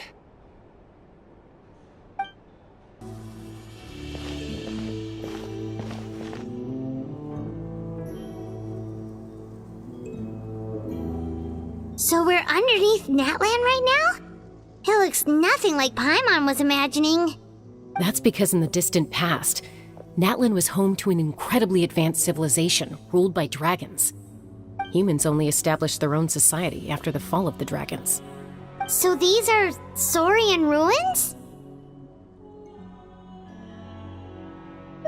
Wait, you mean like the elemental sovereigns? They had their own advanced civilization? Yes, a really long time ago. Very few records have survived until now, so no one really knows what the devices here are for. These ruins have been abandoned for a long time, but with the recent increase in Abyss activity, the installations around here have somehow been activated again.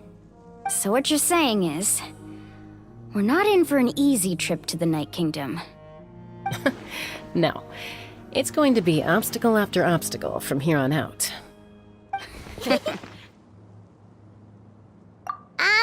Why are you all laughing like that? It's creeping Paimon out. It's the pre-adventure excitement kicking in, right guys? Of course. I'm eager to get started. Then let's go. We won't let anything stand in our way.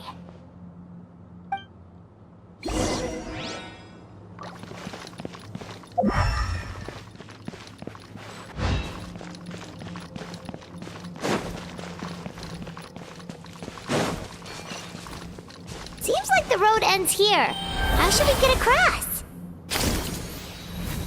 As a professional trainer, I think you could stand to build up your endurance, Paimon. Professional trainer? Paimon thought you were a warrior from the Collective of Planning. Well, that goes without saying.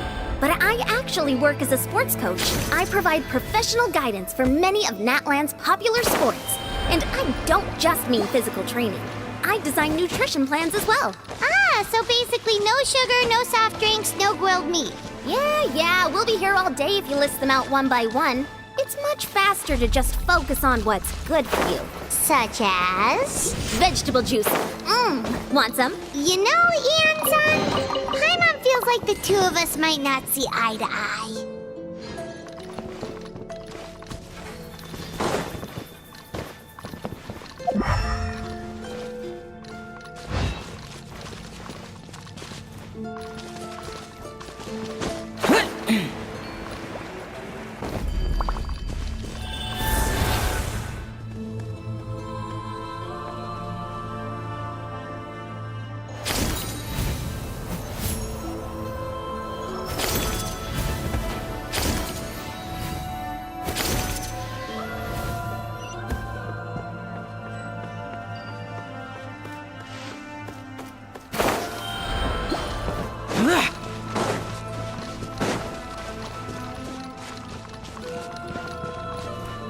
Those guys look familiar. We've fought them before. Let's go. Show no mercy.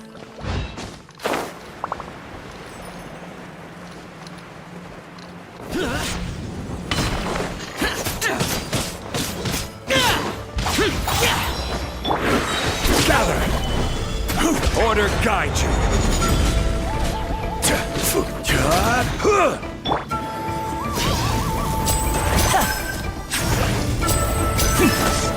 Step right up.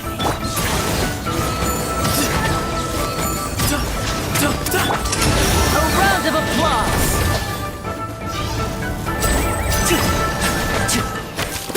Boring. Useless.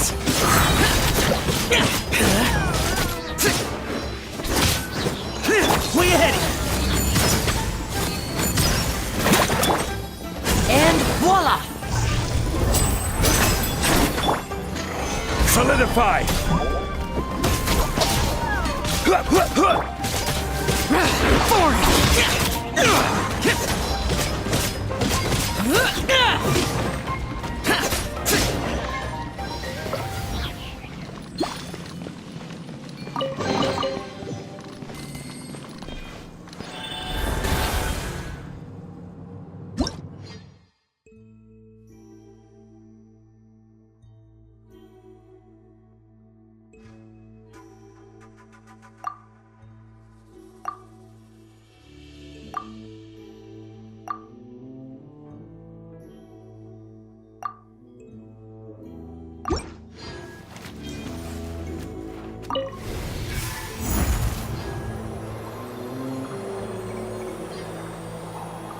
Whoa, the place we need to go seems really high up.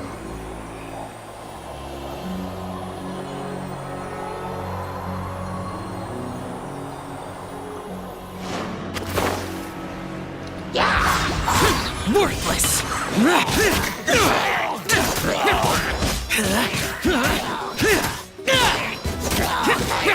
Now disappear! Into space.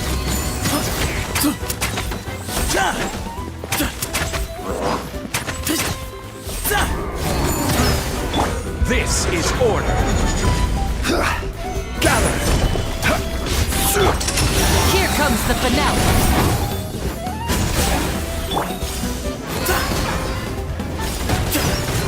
Evil conquering!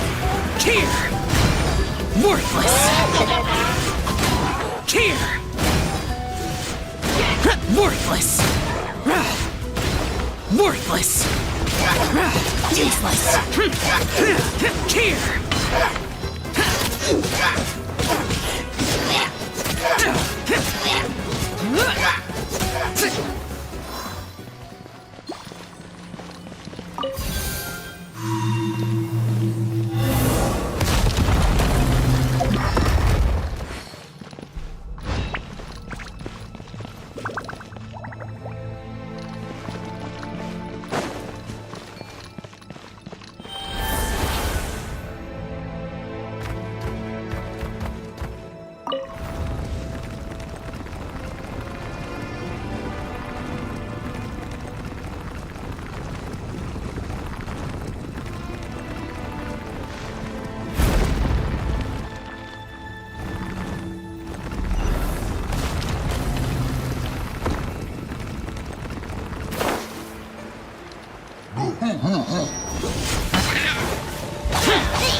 And voila!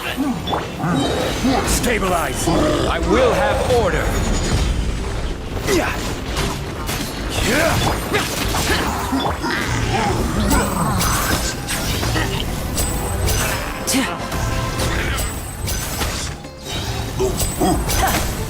Step right up!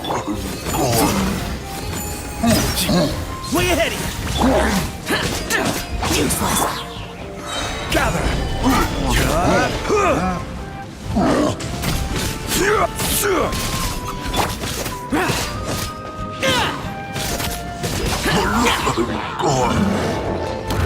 Order guide you!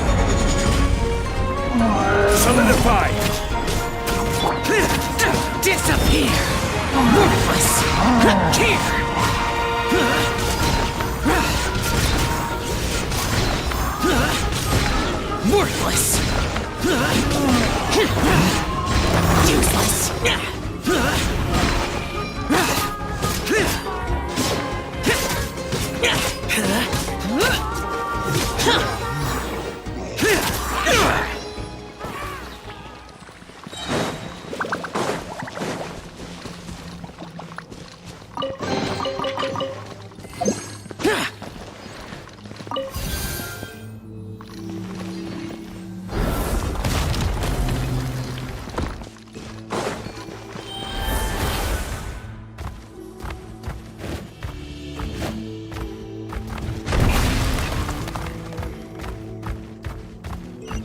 is the final stretch. We just need to climb up, and we'll be there. Nothing to it. Easy for you to say.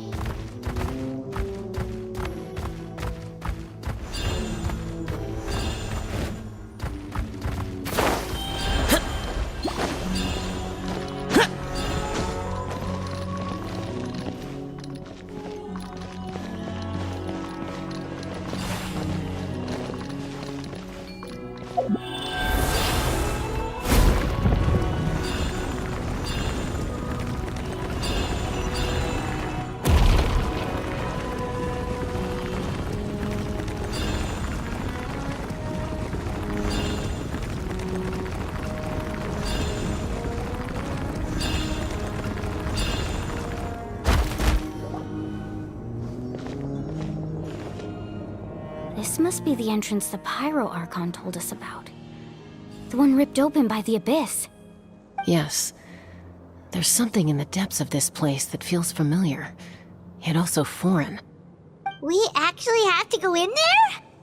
Okay, Paimon just needs to psych herself up. Don't push her through before she's ready.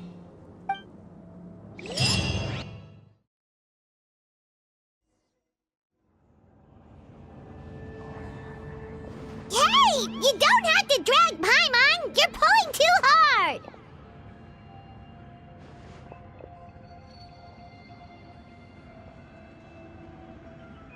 Looks like we made it.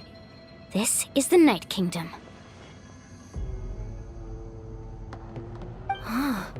It looks so different from what I imagined in the stories. That overflow of energy is probably what trapped Kachina here in the first place. From this point forward, everything we know about the real world no longer applies. Anything can happen here. Paimon's more worried about how we're gonna make it out. We obviously can't go back the way we came. Do you see that patch of light on the ground? It's shining down from that fissure in the sky. Oh yeah, right in front of us. So that's coming from up there? Oh, it's so high up. Did we really fall that far down? Just like I said, our real-world knowledge doesn't apply here. We fell all this way, yet came out completely unscathed. If this was the real world, we'd have to climb our way back up to the entrance. But here, all we have to do is stand underneath the light and offer a prayer. That's it?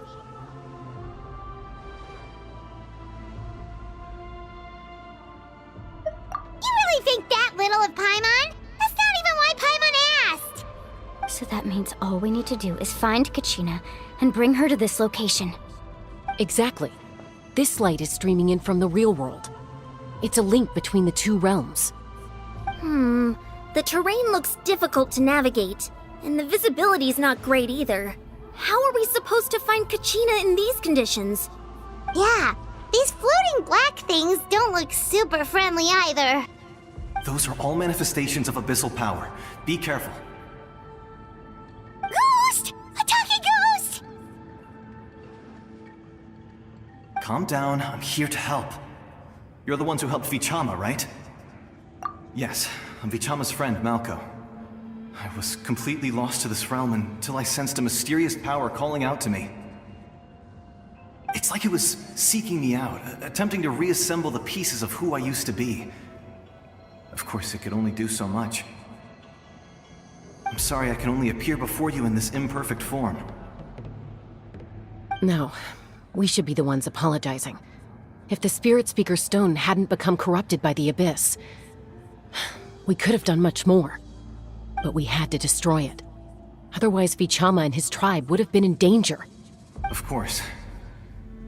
Thank you for protecting him. I never imagined that, even after all these years, he'd still take such a risk for me.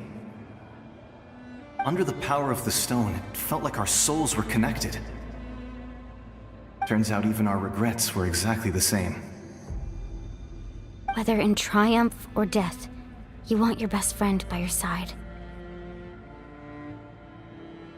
Exactly. That may not be in the cards for us, but it's not too late for you.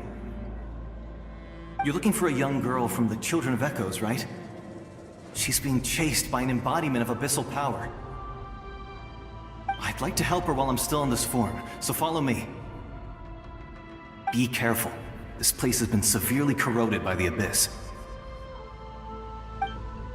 Paimon didn't realize it had gotten this bad. It's like a seething volcano ready to engulf our world at any moment. Ouch! Quick, get back here! You can't... Stick close to me. My power will be able to ward off attacks for the time being.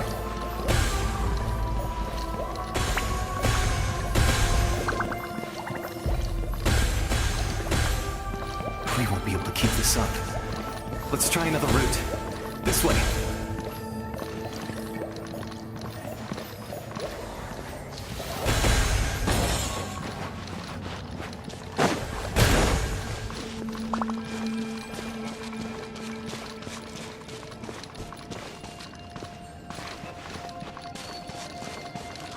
Not good.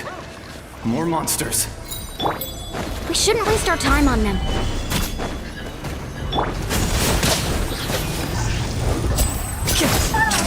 Let's get this show on the road!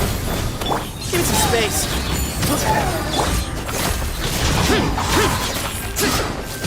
This is order.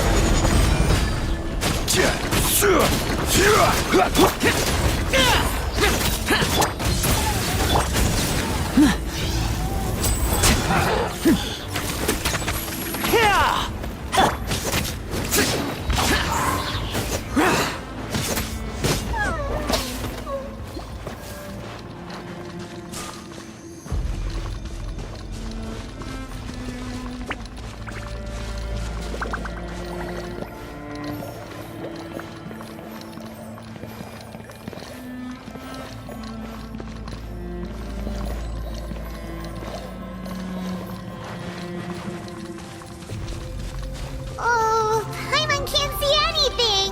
It's easy to get lost here. Just stick close.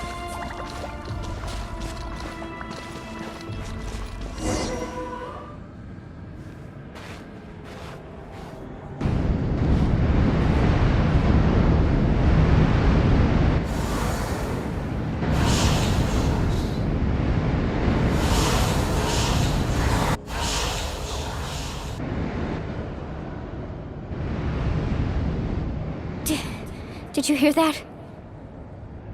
What? Never mind. It was probably just my imagination. Don't scare Paimon like that! I heard it too. It was a voice from the Abyss. What did it say? Doesn't matter. It certainly doesn't harbor good intentions.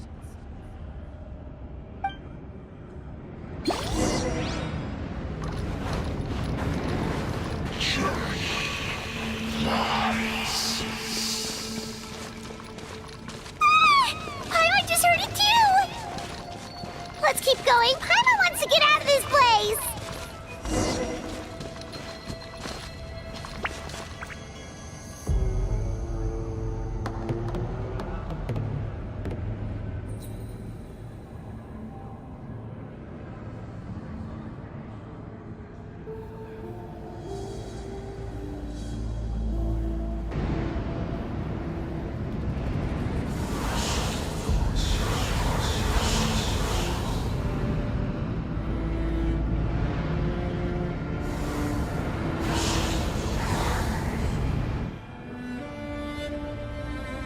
We're here, Kachina! Oh, honey? You made it! Looks like our reunion will have to wait until we take care of these monsters. Good idea. Let's go!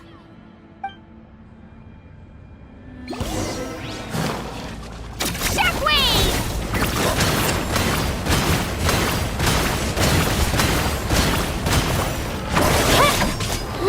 Excuse me? I will have order. Stabilize.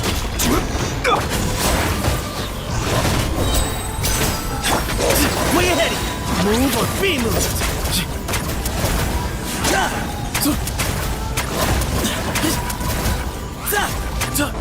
Excuse me? A round of applause! And voila! Impossible!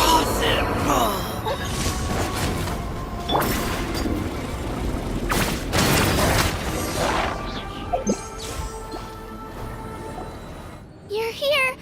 You're finally here. Thank you so much.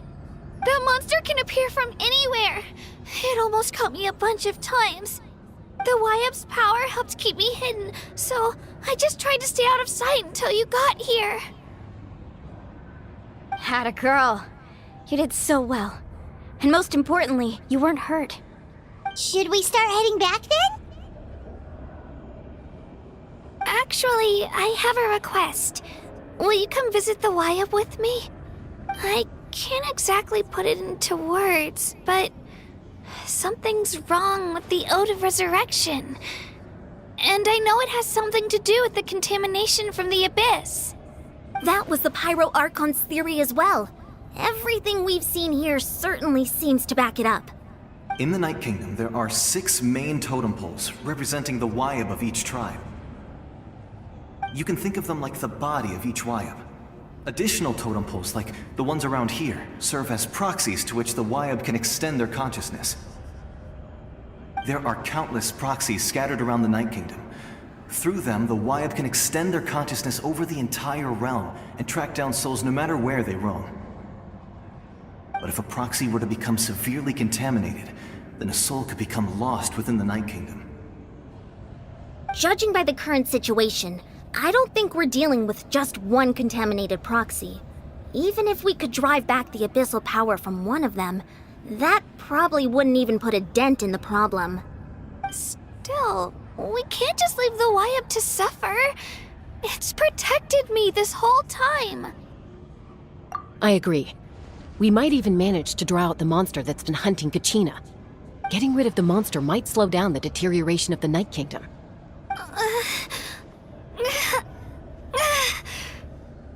Kachina?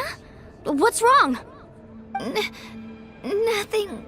Just a headache. And that voice again, telling me to abandon the Wyab and leave this place. Maybe we really should leave. Kachina's already been here for too long. No, I'm fine. I don't plan on listening to that nonsense. I can hold on. Just up ahead. I'll lead the way. Besides, I can still fight, so please, help me out a little longer. Listen to me, Kachina. We'll come with you, but that's because we want to help the Wyab, not because we have something to prove. You don't have anything to prove either. It's okay if you reach your limit. We'll be there for you. All right, the sooner we get this done, the better. We've already come all this way, so we might as well try to get to the bottom of this. Let's go. This way. I'll stay here and try to stall the Abyss monster. All by yourself? That's too dangerous. It's all right. I may not be as strong as that monster, but I'm definitely more familiar with the area. Besides, I don't have much time left. If you're anything like my friend, I'm sure you're not particularly fond of goodbyes. So go. Achieve your goal, and return to the world where you belong. Thank you for everything. You're a true hero. Thank you. No one fights alone.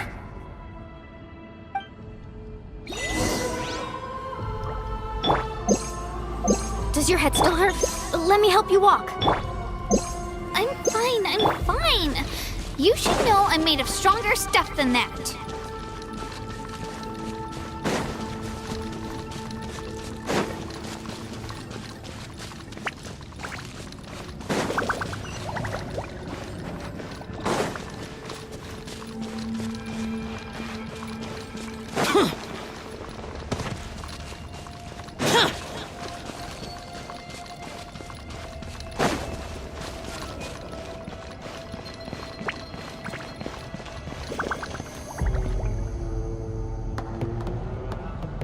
Wyab! I'm back! My friends and I are here to heal you. Wyab, can you hear me? Wyab?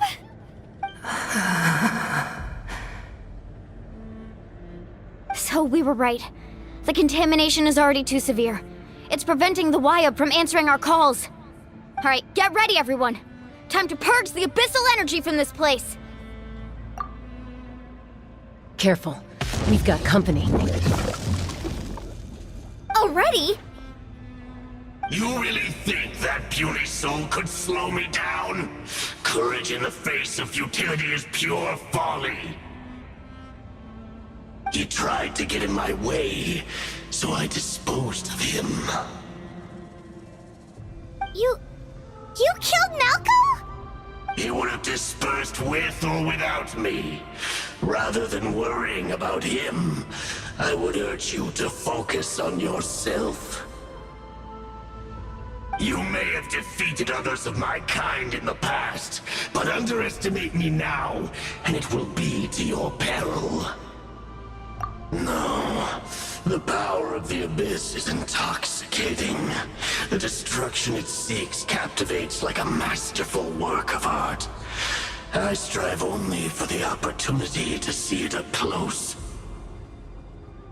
I thought this naive little girl was an exception, but it turns out humanity is full of lambs willing to offer themselves up to the slaughter. That is the tragedy of your short lives. You understand nothing of all-encompassing power. Ancient names, pride, friendship, all empty ideas invented to give you a false sense of self-worth. They possess no power at all. The Pyro Archon created those grandiose ideals out of pure selfishness. Anything to avoid sharing power. Anything to avoid handing over the primordial gift to ordinary people like you. Don't believe me? Then ask yourself, why is the Pyro Archon strong beyond measure, while you, Kachina, remain so pathetically weak?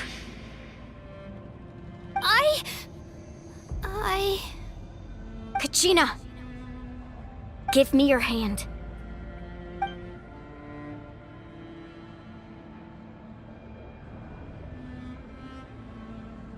Feel that? I'm right here next to you. Thanks, Moalani. You're right. I have nothing to fear. Because I'm not alone anymore. You're right. Maybe comforting ideals don't have any power. But you also couldn't be more wrong. You've never had to work for your own strength, so you will never understand the true source of our power. What? The courage we have to stand before you and not back down? It comes from our friendship. The power lies not in the ideal itself, but in our commitment to upholding that ideal, and in our decision to stand together and fight! Well said! Let's go, Kachina. It shouldn't take more than 2 of us to handle an enemy like this. Sorry in advance, but you deserve what's coming to you! There aren't many in Natlan who can beat us when we're together. It's time he got a taste of that kind of power. From the ashes! Flame compels Check this out! That's the roll! Clear the area!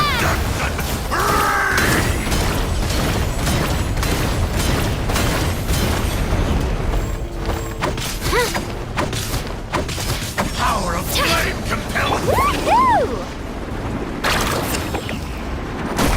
the flames of redemption! Need a surfboard? How brightly burns the truth! Carving waves! From on high! Let's shred, Sharky! Ho! Let's ride! Got this! I got this! We won! We actually won!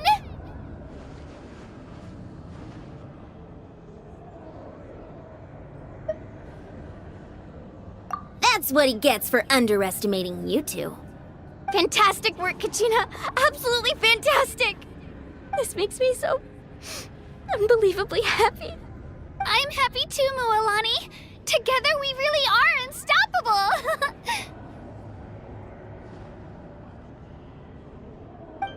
Huh? What's happening?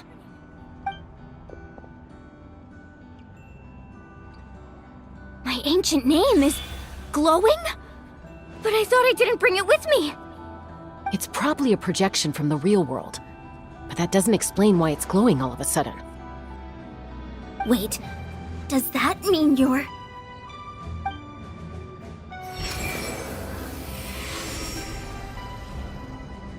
That was a bold move, diving headfirst into the fire to save your friend, especially in a place so overrun with abyssal corruption. Still, seeing you pull it off was really something. Everything you said was exactly right. As isolated individuals, we stand no chance against the power of the Abyss. It took years' worth of scars and lots of unnecessary suffering for me to understand that for myself. The Pyro Archon's plan will unite us as one. Everyone has a part to play. Only then will we have the power to defeat the strongest of foes. Who are you? Tupac, a warrior from the people of the Springs. I fought against the Abyss during the invasion 500 years ago. I've heard that name before. You were the giant who saved all of Natlan. Since you were able to awaken my words from your ancient name, that means you have fully embodied the aspirations of the Wayub. Under the name Umoja, you shall unite the tribes and save Natlan from its impending doom. Me? As long as blood still runs through your veins, even the tiniest spark of steel against stone can ignite a flame. Its blaze will become one with our vision for Natlan. Even amid everlasting darkness, our bonds remain eternal.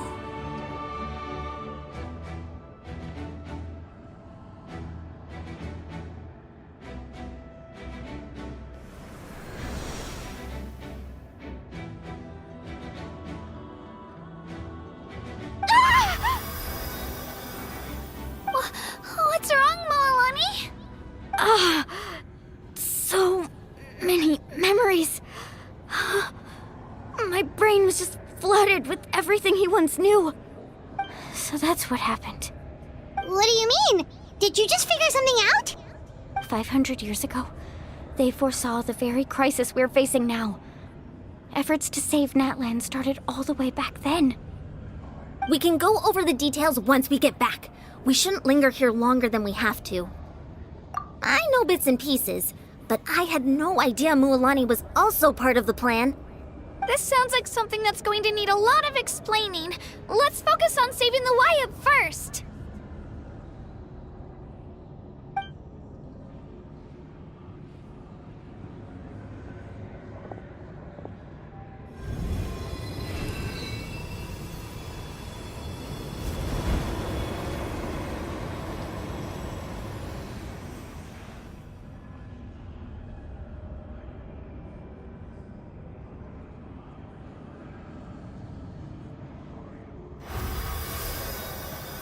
Okay, that should be enough. Wayub? Wayub? Can you hear me?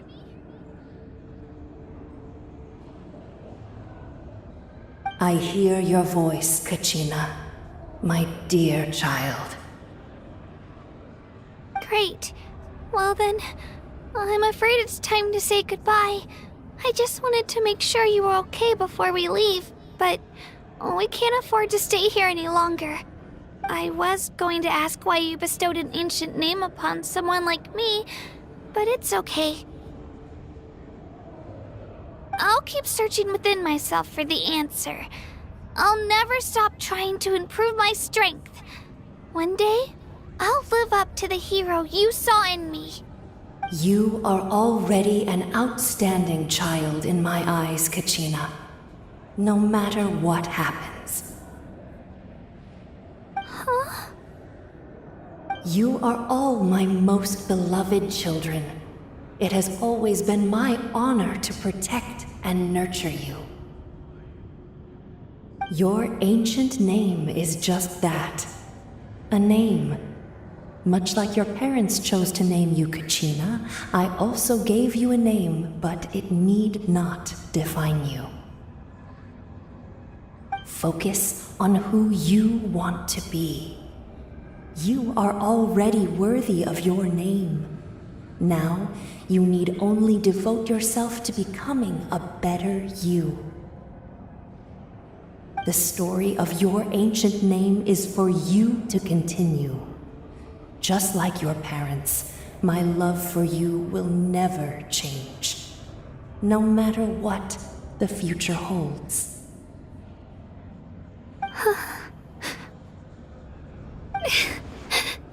Thank you, Wyatt. It gladdens me to see the Pyro Archon's plan move another step towards completion. But it is time for you to leave this place. The situation here is getting worse. Go now, my children. Save Natlan on behalf of all you hold dear. I know we've never met before, Wyatt, but I just wanted to say thank you for encouraging Kachina. It was exactly what she needed to hear. Whoa! What's going on? An earthquake? We're out of time. It's the power of the Abyss. Quick, we need to run!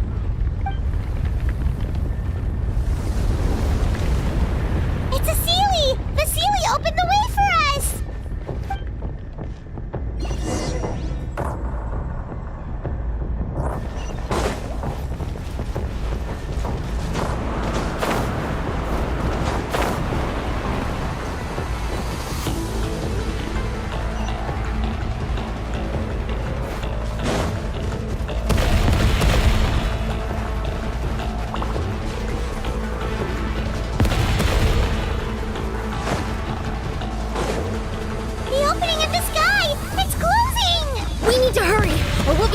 Here!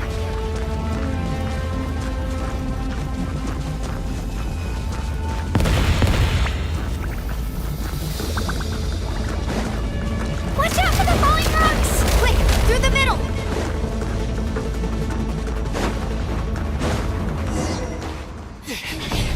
Come on, faster! We'll never make it!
You've done well. Now come home.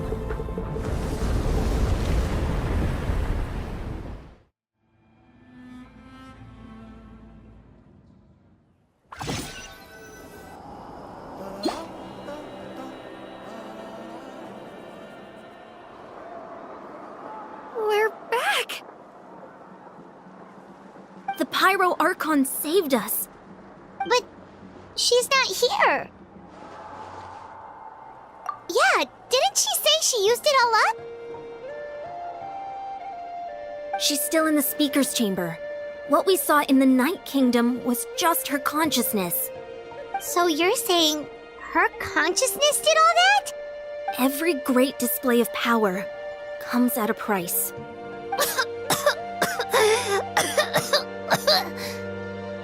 You must feel terrible, Kachina. Just hold on. We'll get you to a doctor soon. Let's get back to the stadium. The Pyro Archon said she'd have a doctor waiting for us. I recommend getting a full checkup, just to make sure no damage gets left behind. Paimon feels okay. What about you, Traveler? Right. You always seem to do pretty well against the Abyss. Let's get going. We need to share what we learned in the Night Kingdom as well. Right. The Y-Up mentioned something about the Pyro Archon's plan. What is it exactly? I'll let her explain everything. We're all a part of the plan now. Every move we make from here on out will decide Natlan's ultimate fate.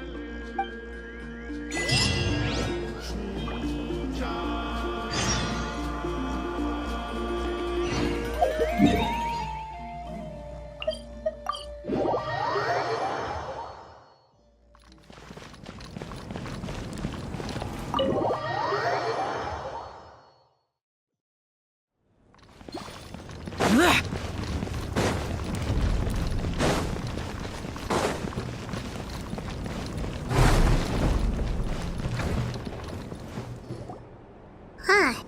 There's a lot less stuff here than before. It's good to see you all here in one piece.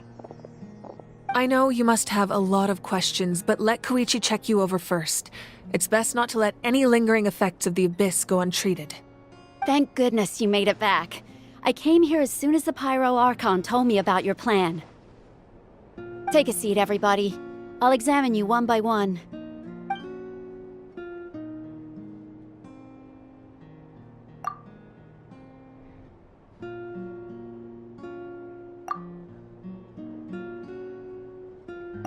All right, that should do it for now.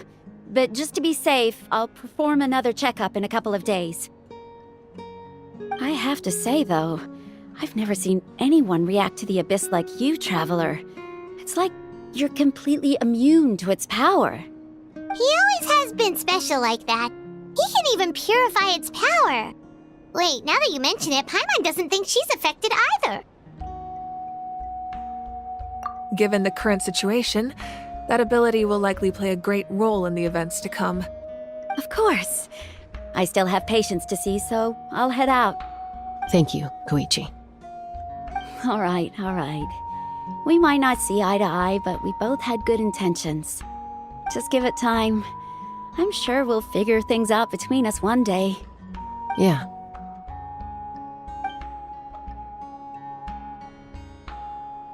All right. There's so much to discuss, I don't even know where to begin. You've seen it for yourselves now. The devastation in the Night Kingdom. I'll get straight to the point. Natlan is on the verge of destruction. It's very possible our nation has less than a year before total devastation. Huh? No. That can't be true, can it? That's right. But I've only ever disclosed that fact to the handful of people working with me to save this nation. Our looming destruction is not a recent development, but the inevitable conclusion of the disaster the Abyss initiated 500 years ago. Mualani told us a little bit about that. 500 years ago, all the nations of Tevat were invaded by the Abyss. Unlike the other nations, Natlan never had stable and deep-rooted ley lines, so we suffered the worst of the invasion. The battle against the Abyss was exceedingly long and brutal. In the end, victory came at the cost of our civilization and countless lives. Even then, it took centuries of solving the disasters caused by the Abyss to finally achieve the peace we know today. And still, this is but a superficial victory. The forces of the Abyss have merely been driven back underground. Their threat to Natlan remains as real as ever. I'd never have guessed. The problems plaguing the Night Kingdom are all the more complicated because that realm is essentially functioning as Natlan's ley lines. Immediately after the war, our calculations estimated that we would have a maximum of 500 years before the Night Kingdom was completely lost to the abyss. But at that time, we were a nation of the destitute. Our people no longer believed in victory, nor did they hold hope for the future. Our civilization was dying, our faith crumbling, and the line of power passed down from the Wyab nearly severed. If we didn't bring the nation back together, it would be foolish to even dream of defeating the Abyss in the future. So, the Archon had a long and involved discussion with the heroes of each tribe, and finally came up with a 500-year-long plan to save Natlan. So that's what happened. After finding Kachina, I encountered a strange figure who gave me a series of new memories. Since the plan was mentioned in those memories, I guess I've been chosen to play an important role in it. But there's still something I don't understand. Those memories showed me the Pyro Archon from back then. And it was you. Huh? But that doesn't make any sense. The Pyro Archon is supposed to be human. It's impossible for a human to live that long. That's right. The hardest thing for humans to overcome has always been time, or rather, the natural limitations of our lifespan. A god can extend a human's life by using a certain amount of divine power, or subjecting them to a curse. But, as we all know, Natlan doesn't have gods like that. We can only rely on our own methods. A human life is like a flame destined to be extinguished. 500 years ago, I placed my life within the sacred flame. Only by dying before my time could I have the chance to wake up again. So, in other words, this is your second life? Yes. We only managed to defeat the Abyss all those years ago because the tribes came together as one. If the Natlan of the future was to have a fighting chance, the Pyro Archons that came after the war had to rebuild the decimated tribes. The goal was to reunite the people and restore the strength of each tribe's Wyab. Once a tribe was back to its full strength, the tribe's Wyab would select a hero, indicating the tribe was once again ready for war.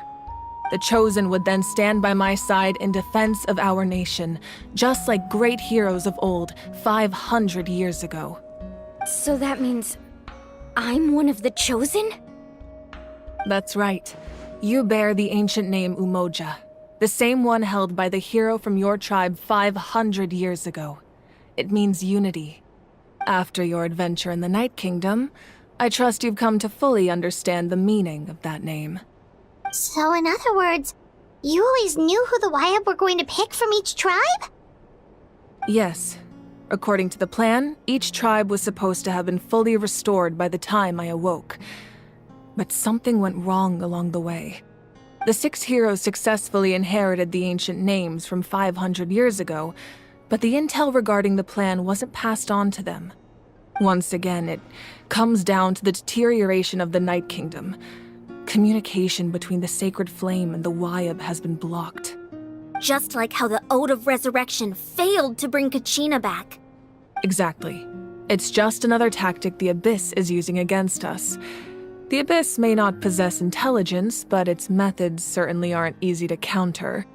If we want to unblock that information from being passed on, my presence alone isn't enough.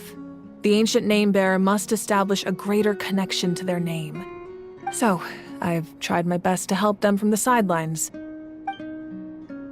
Currently, Shilonen of the Children of Echoes, Kinich of the Scions of the Canopy, and Iansan of the Collective of Plenty have all been acknowledged by their names.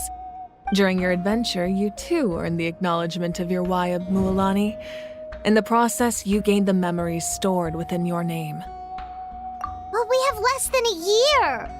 Yes, but we have no choice. We cannot start the plan until all the heroes have been gathered. That's also why I haven't been able to take action despite the urgency of the situation. But if you knew this whole time, why didn't you just tell me about my role in all this? Wouldn't that make everything go a lot faster? Perhaps, but the opposite could also be true. Knowing your destiny too early could mean failing to realize your full potential. Just like your determination to save Kachina, I hope your commitment to this endeavor comes from your own strength of will, rather than a sense of obligation.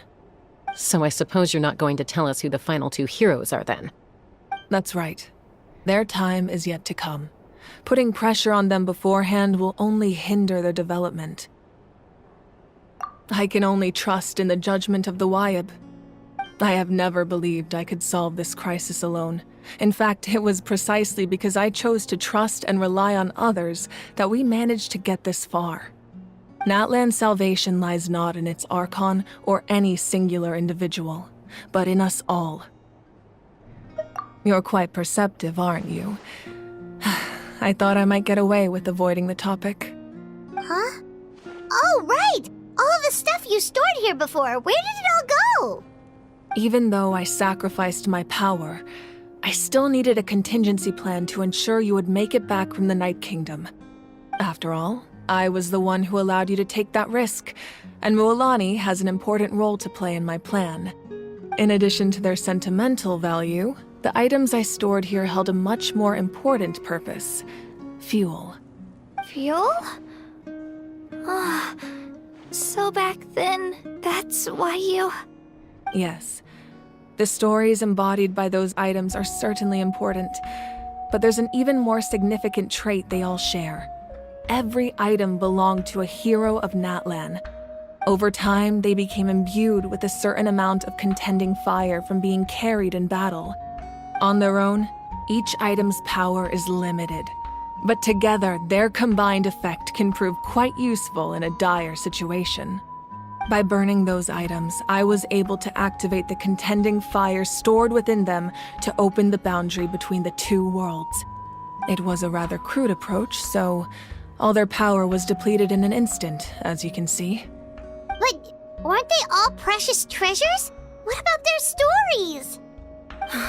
That's exactly why I dragged you all here. No matter what, I never wanted the Pyro Archon to have to use that power. Oh, I'm so sorry. You have nothing to be sorry for. You all deserve my thanks, actually. If you hadn't saved the totem pole, that area of the Night Kingdom would have been forever lost to the Abyss. And then, it would only be a matter of time before the Children of Echoes was met with disaster. Besides, when those heroes entrusted their belongings to me, or the Pyro Archon of their time, it was out of a desire to contribute to Natlan's survival. If they knew those items helped save the present-day heroes of Natlan, they would not mourn their loss. Even when you put it that way, I still feel bad. There's no need. Remember what I told you about time? The people and the events of the past are never truly lost to us. We simply carry them with us in a different form. In that sense, we didn't lose anything at all. If you still have regrets, let them fuel your resolve in the battles to come. Your deeds will become new legends and nurture new forms of power just like the items once stored here. Well, we'd still like to return the favor. Well, if that's the case, just treat me to a drink sometime. Now that Kachina has returned, we can finally hold the victory feast and celebrate your team's triumph in the Night Warden Wars. And we could all use the rest, that's for sure. Plus, you'll be able to silence everyone who doubted you once and for all, Kachina. Still, now that I know the danger we're facing, having a victory feast doesn't feel right. Try not to let it get to you. It's important to stay calm. Worrying about it will only affect your judgment. All right, you should head out. I'll join you in a bit.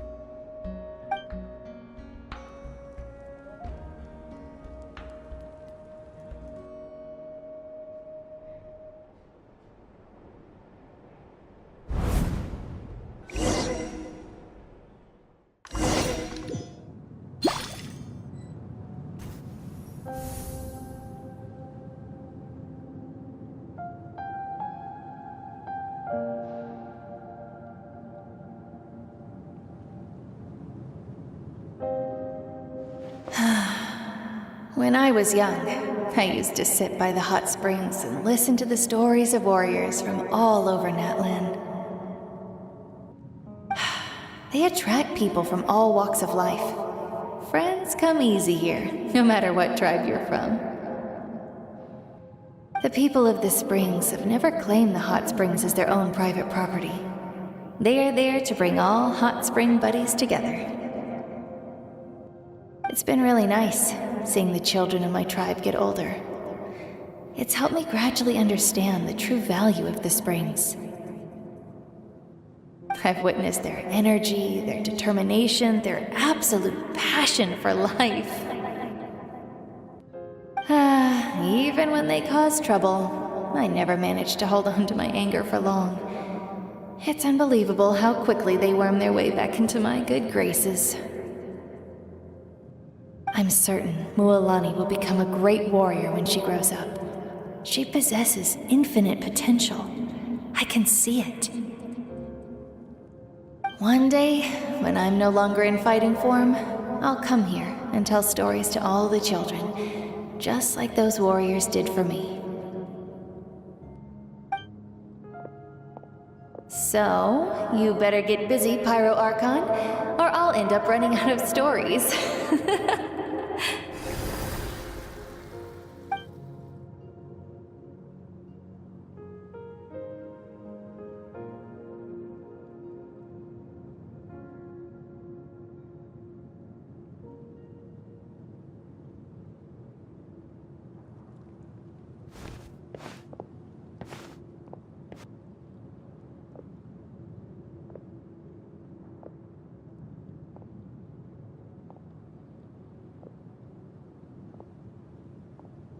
Our nation is engulfed in darkness. Our tribes stand divided, and yet you promise victory in the distant future.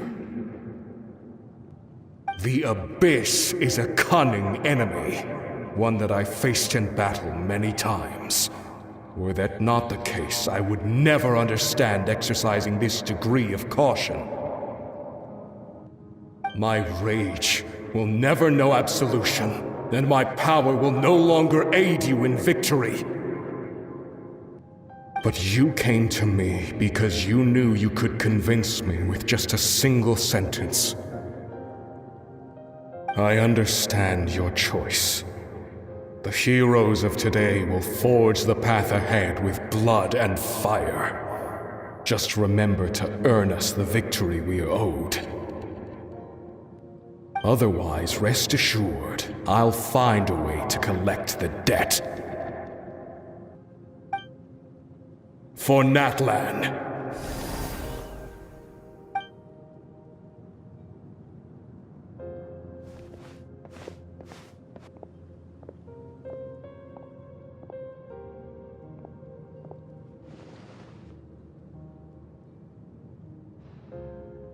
So, you're gonna head 500 years in the future to serve as the Pyro Archon again?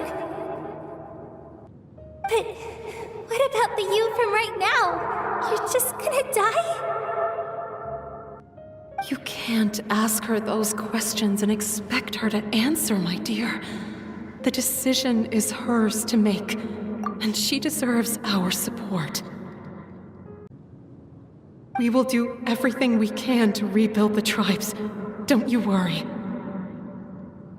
Even across time, we will all do our part to fight for Natlan's future. Yeah, Mom's right. We'll always believe in you, sis. Oh, seriously though, Dad should be here. Where is he? I imagine he didn't know what to say, so he chose not to come at all. Don't take it to heart, my dear. That's just who he is. Just remember, no matter what happens in the future, we will always love you.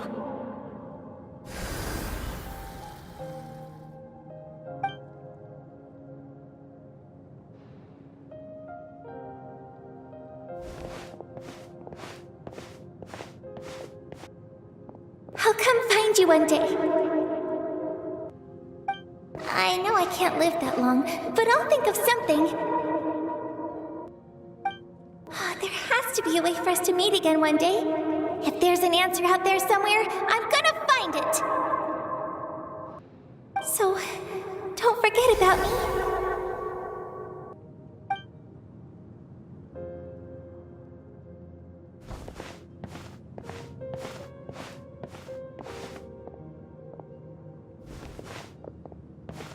If that's your decision, then you have my full support, Archon. May our children live to see such a lovely son. For Nadland! No one fights alone.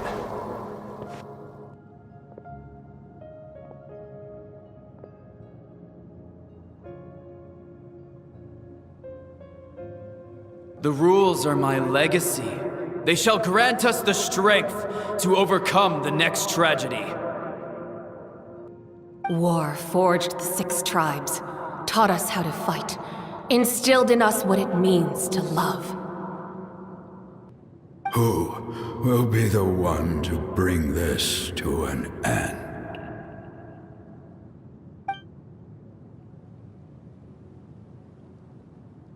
We are the inheritors of memory and legend.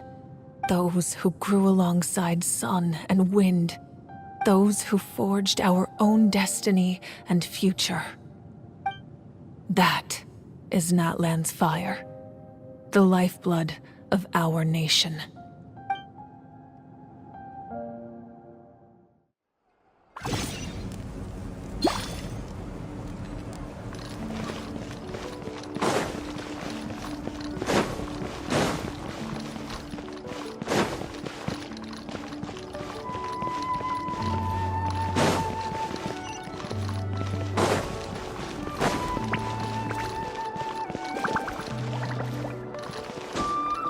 Worthless!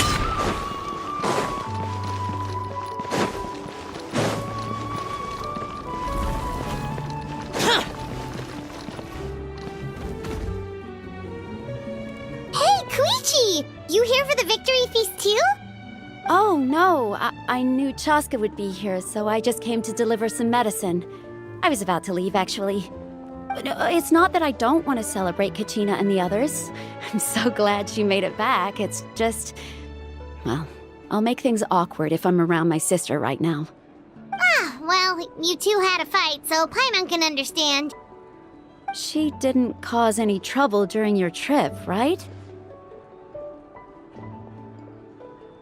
Yeah, she was super helpful. She gave us a lot of useful information about the Abyss.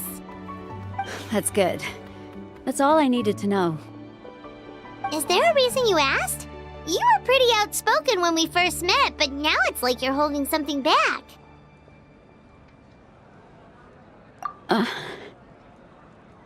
Maybe it seemed unreasonable, picking that fight with her before you left, but I did it for a reason. Her impulse to fight is extremely strong. Her mental strength helps her rein it in, but she still loses control sometimes. I had no idea what you might face in the Night Kingdom, so I didn't want to take any chances. So what you're saying is... Okay, so maybe it sounds a little stupid, but it works pretty well. It helps her keep her cool for a little while, at least. Anyway, I'm just glad you were able to make it back safe and sound. That's all I wanted. What? Do you really have to go that far? Can't you just talk it out? No way. Chaska never opens up about her own pain, especially to her family. She can't learn about this, or it'll be even harder to help her.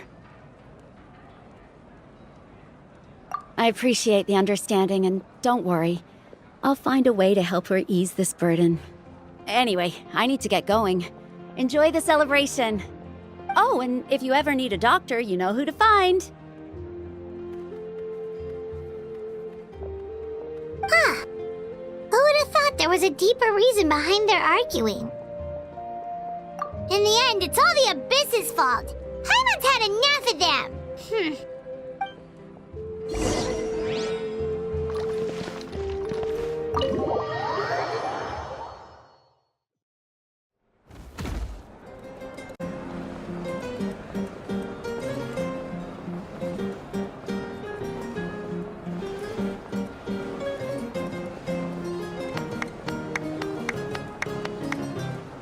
Let's give a huge round of applause to our brave young warrior, Kachina! Woohoo! Well done, Kachina. Thank you, everyone. I'm so glad I finally made it. I always knew you could do it. With so much potential at your age, you have a great future ahead of you. You're one to talk. Don't think I didn't know you were the first person to abandon your team. I'll be dealing with you when we get back. I had no choice. My friend invited me. I couldn't just say no. Oh, really? So you weren't just trying to get ahead in the first round? I wasn't, I swear. I just happened to find that bearer injured in the wild, so I stopped to bandage his wounds.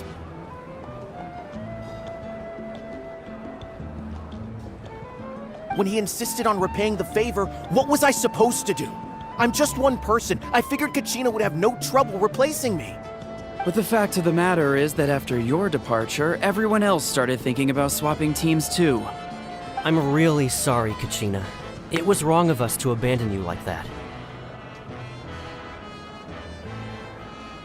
It's amazing that you still made it all the way through to the Night Warden Wars. That's the highest honor. So, what about you guys?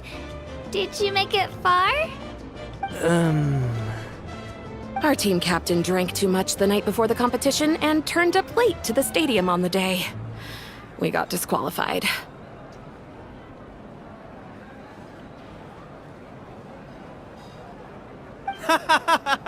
Serves you all right. No sympathy from me.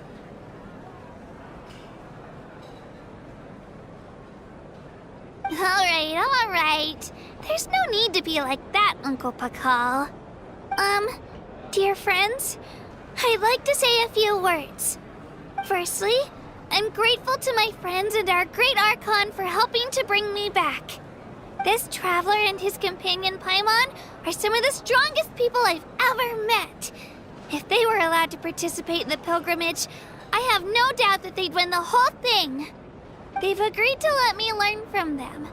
With their help, I believe I can become even stronger still. And let's not forget my good friends, Moalani, Chaska, Kanich, and Ayan-san. They all helped the Traveler and Paimon figure out a way to bring me back from the Night Kingdom. They too deserve to be called our heroes, so please give another round of applause for them. Thank you so much! Well said! I'll drink to that. How does it feel being a hero, Kachina? To be honest, it's a bit overwhelming. It all just feels so surreal. Well, you better get used to it! Next up, undefeated champion! Hey, please don't make fun of me.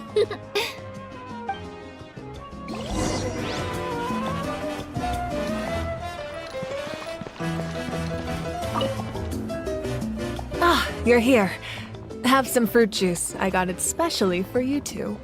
How did you know? That's Paimon's favorite! You look like you've still got questions. Ask away.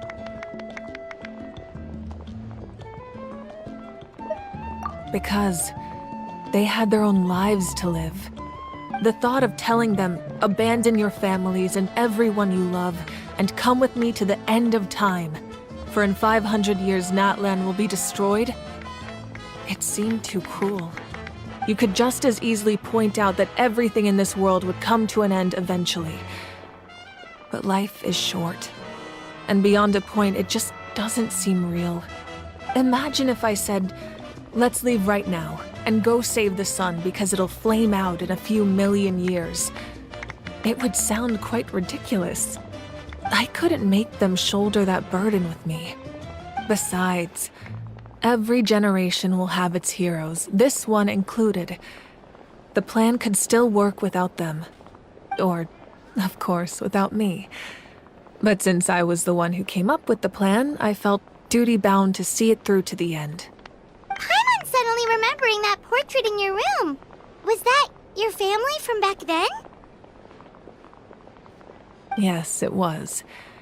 So when you asked me who my sister grew up to be, the truth is that very little information survives. From what I've been able to piece together, I can conclude with a reasonable degree of confidence that she ended up as an architect and artist. She played an instrumental role in rebuilding the scions of the Canopy tribe, designing and building many houses. But of course, none of her buildings are around anymore. Still, it was an impressive achievement, and I'm very proud of her. You feel loss keenly. It seems to stir up feelings of regret in you. But this is something I have long since come to terms with. This is a war, and there can be no war without loss.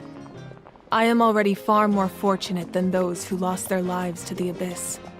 The people of Natlan look to me as their Archon, and the weight of their expectations is mine to bear. I must see our fate through to the very end, no matter what I may find there. Yeah, doesn't that mean the way everything ends has already been written, including your plan? I suppose, but so what? Don't forget, time takes many forms. The past, present, and future coexist, and all are equally important. Even if the future ends in destruction, there's still no reason to give up on the here and now. And it's precisely because we humans cannot know our fate that we will never give up on our struggle. This is a pivotal moment.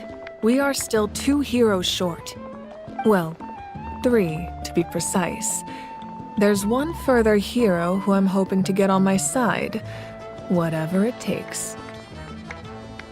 Your resistance to the corrupting power of the Abyss is truly remarkable. It would easily make you an all-important figure in the upcoming battle. If you agree to join us, you will not only gain my full support in your journey, but I will also forge a brand new ancient name for you. Ancient names can be forged?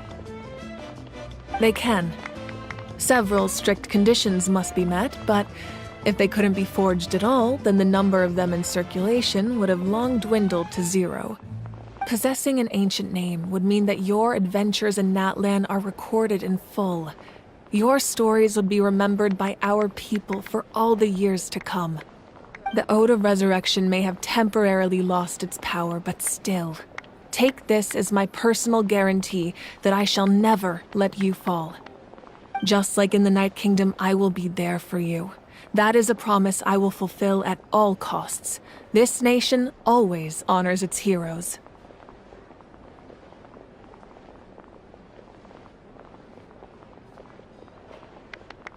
Yeah, we can't just ignore the situation here. Wonderful. Then I'll reach out to Shilonin right away. She's the one who will forge the name. We've never forged an ancient name for an Outlander before, but I trust she'll find a way.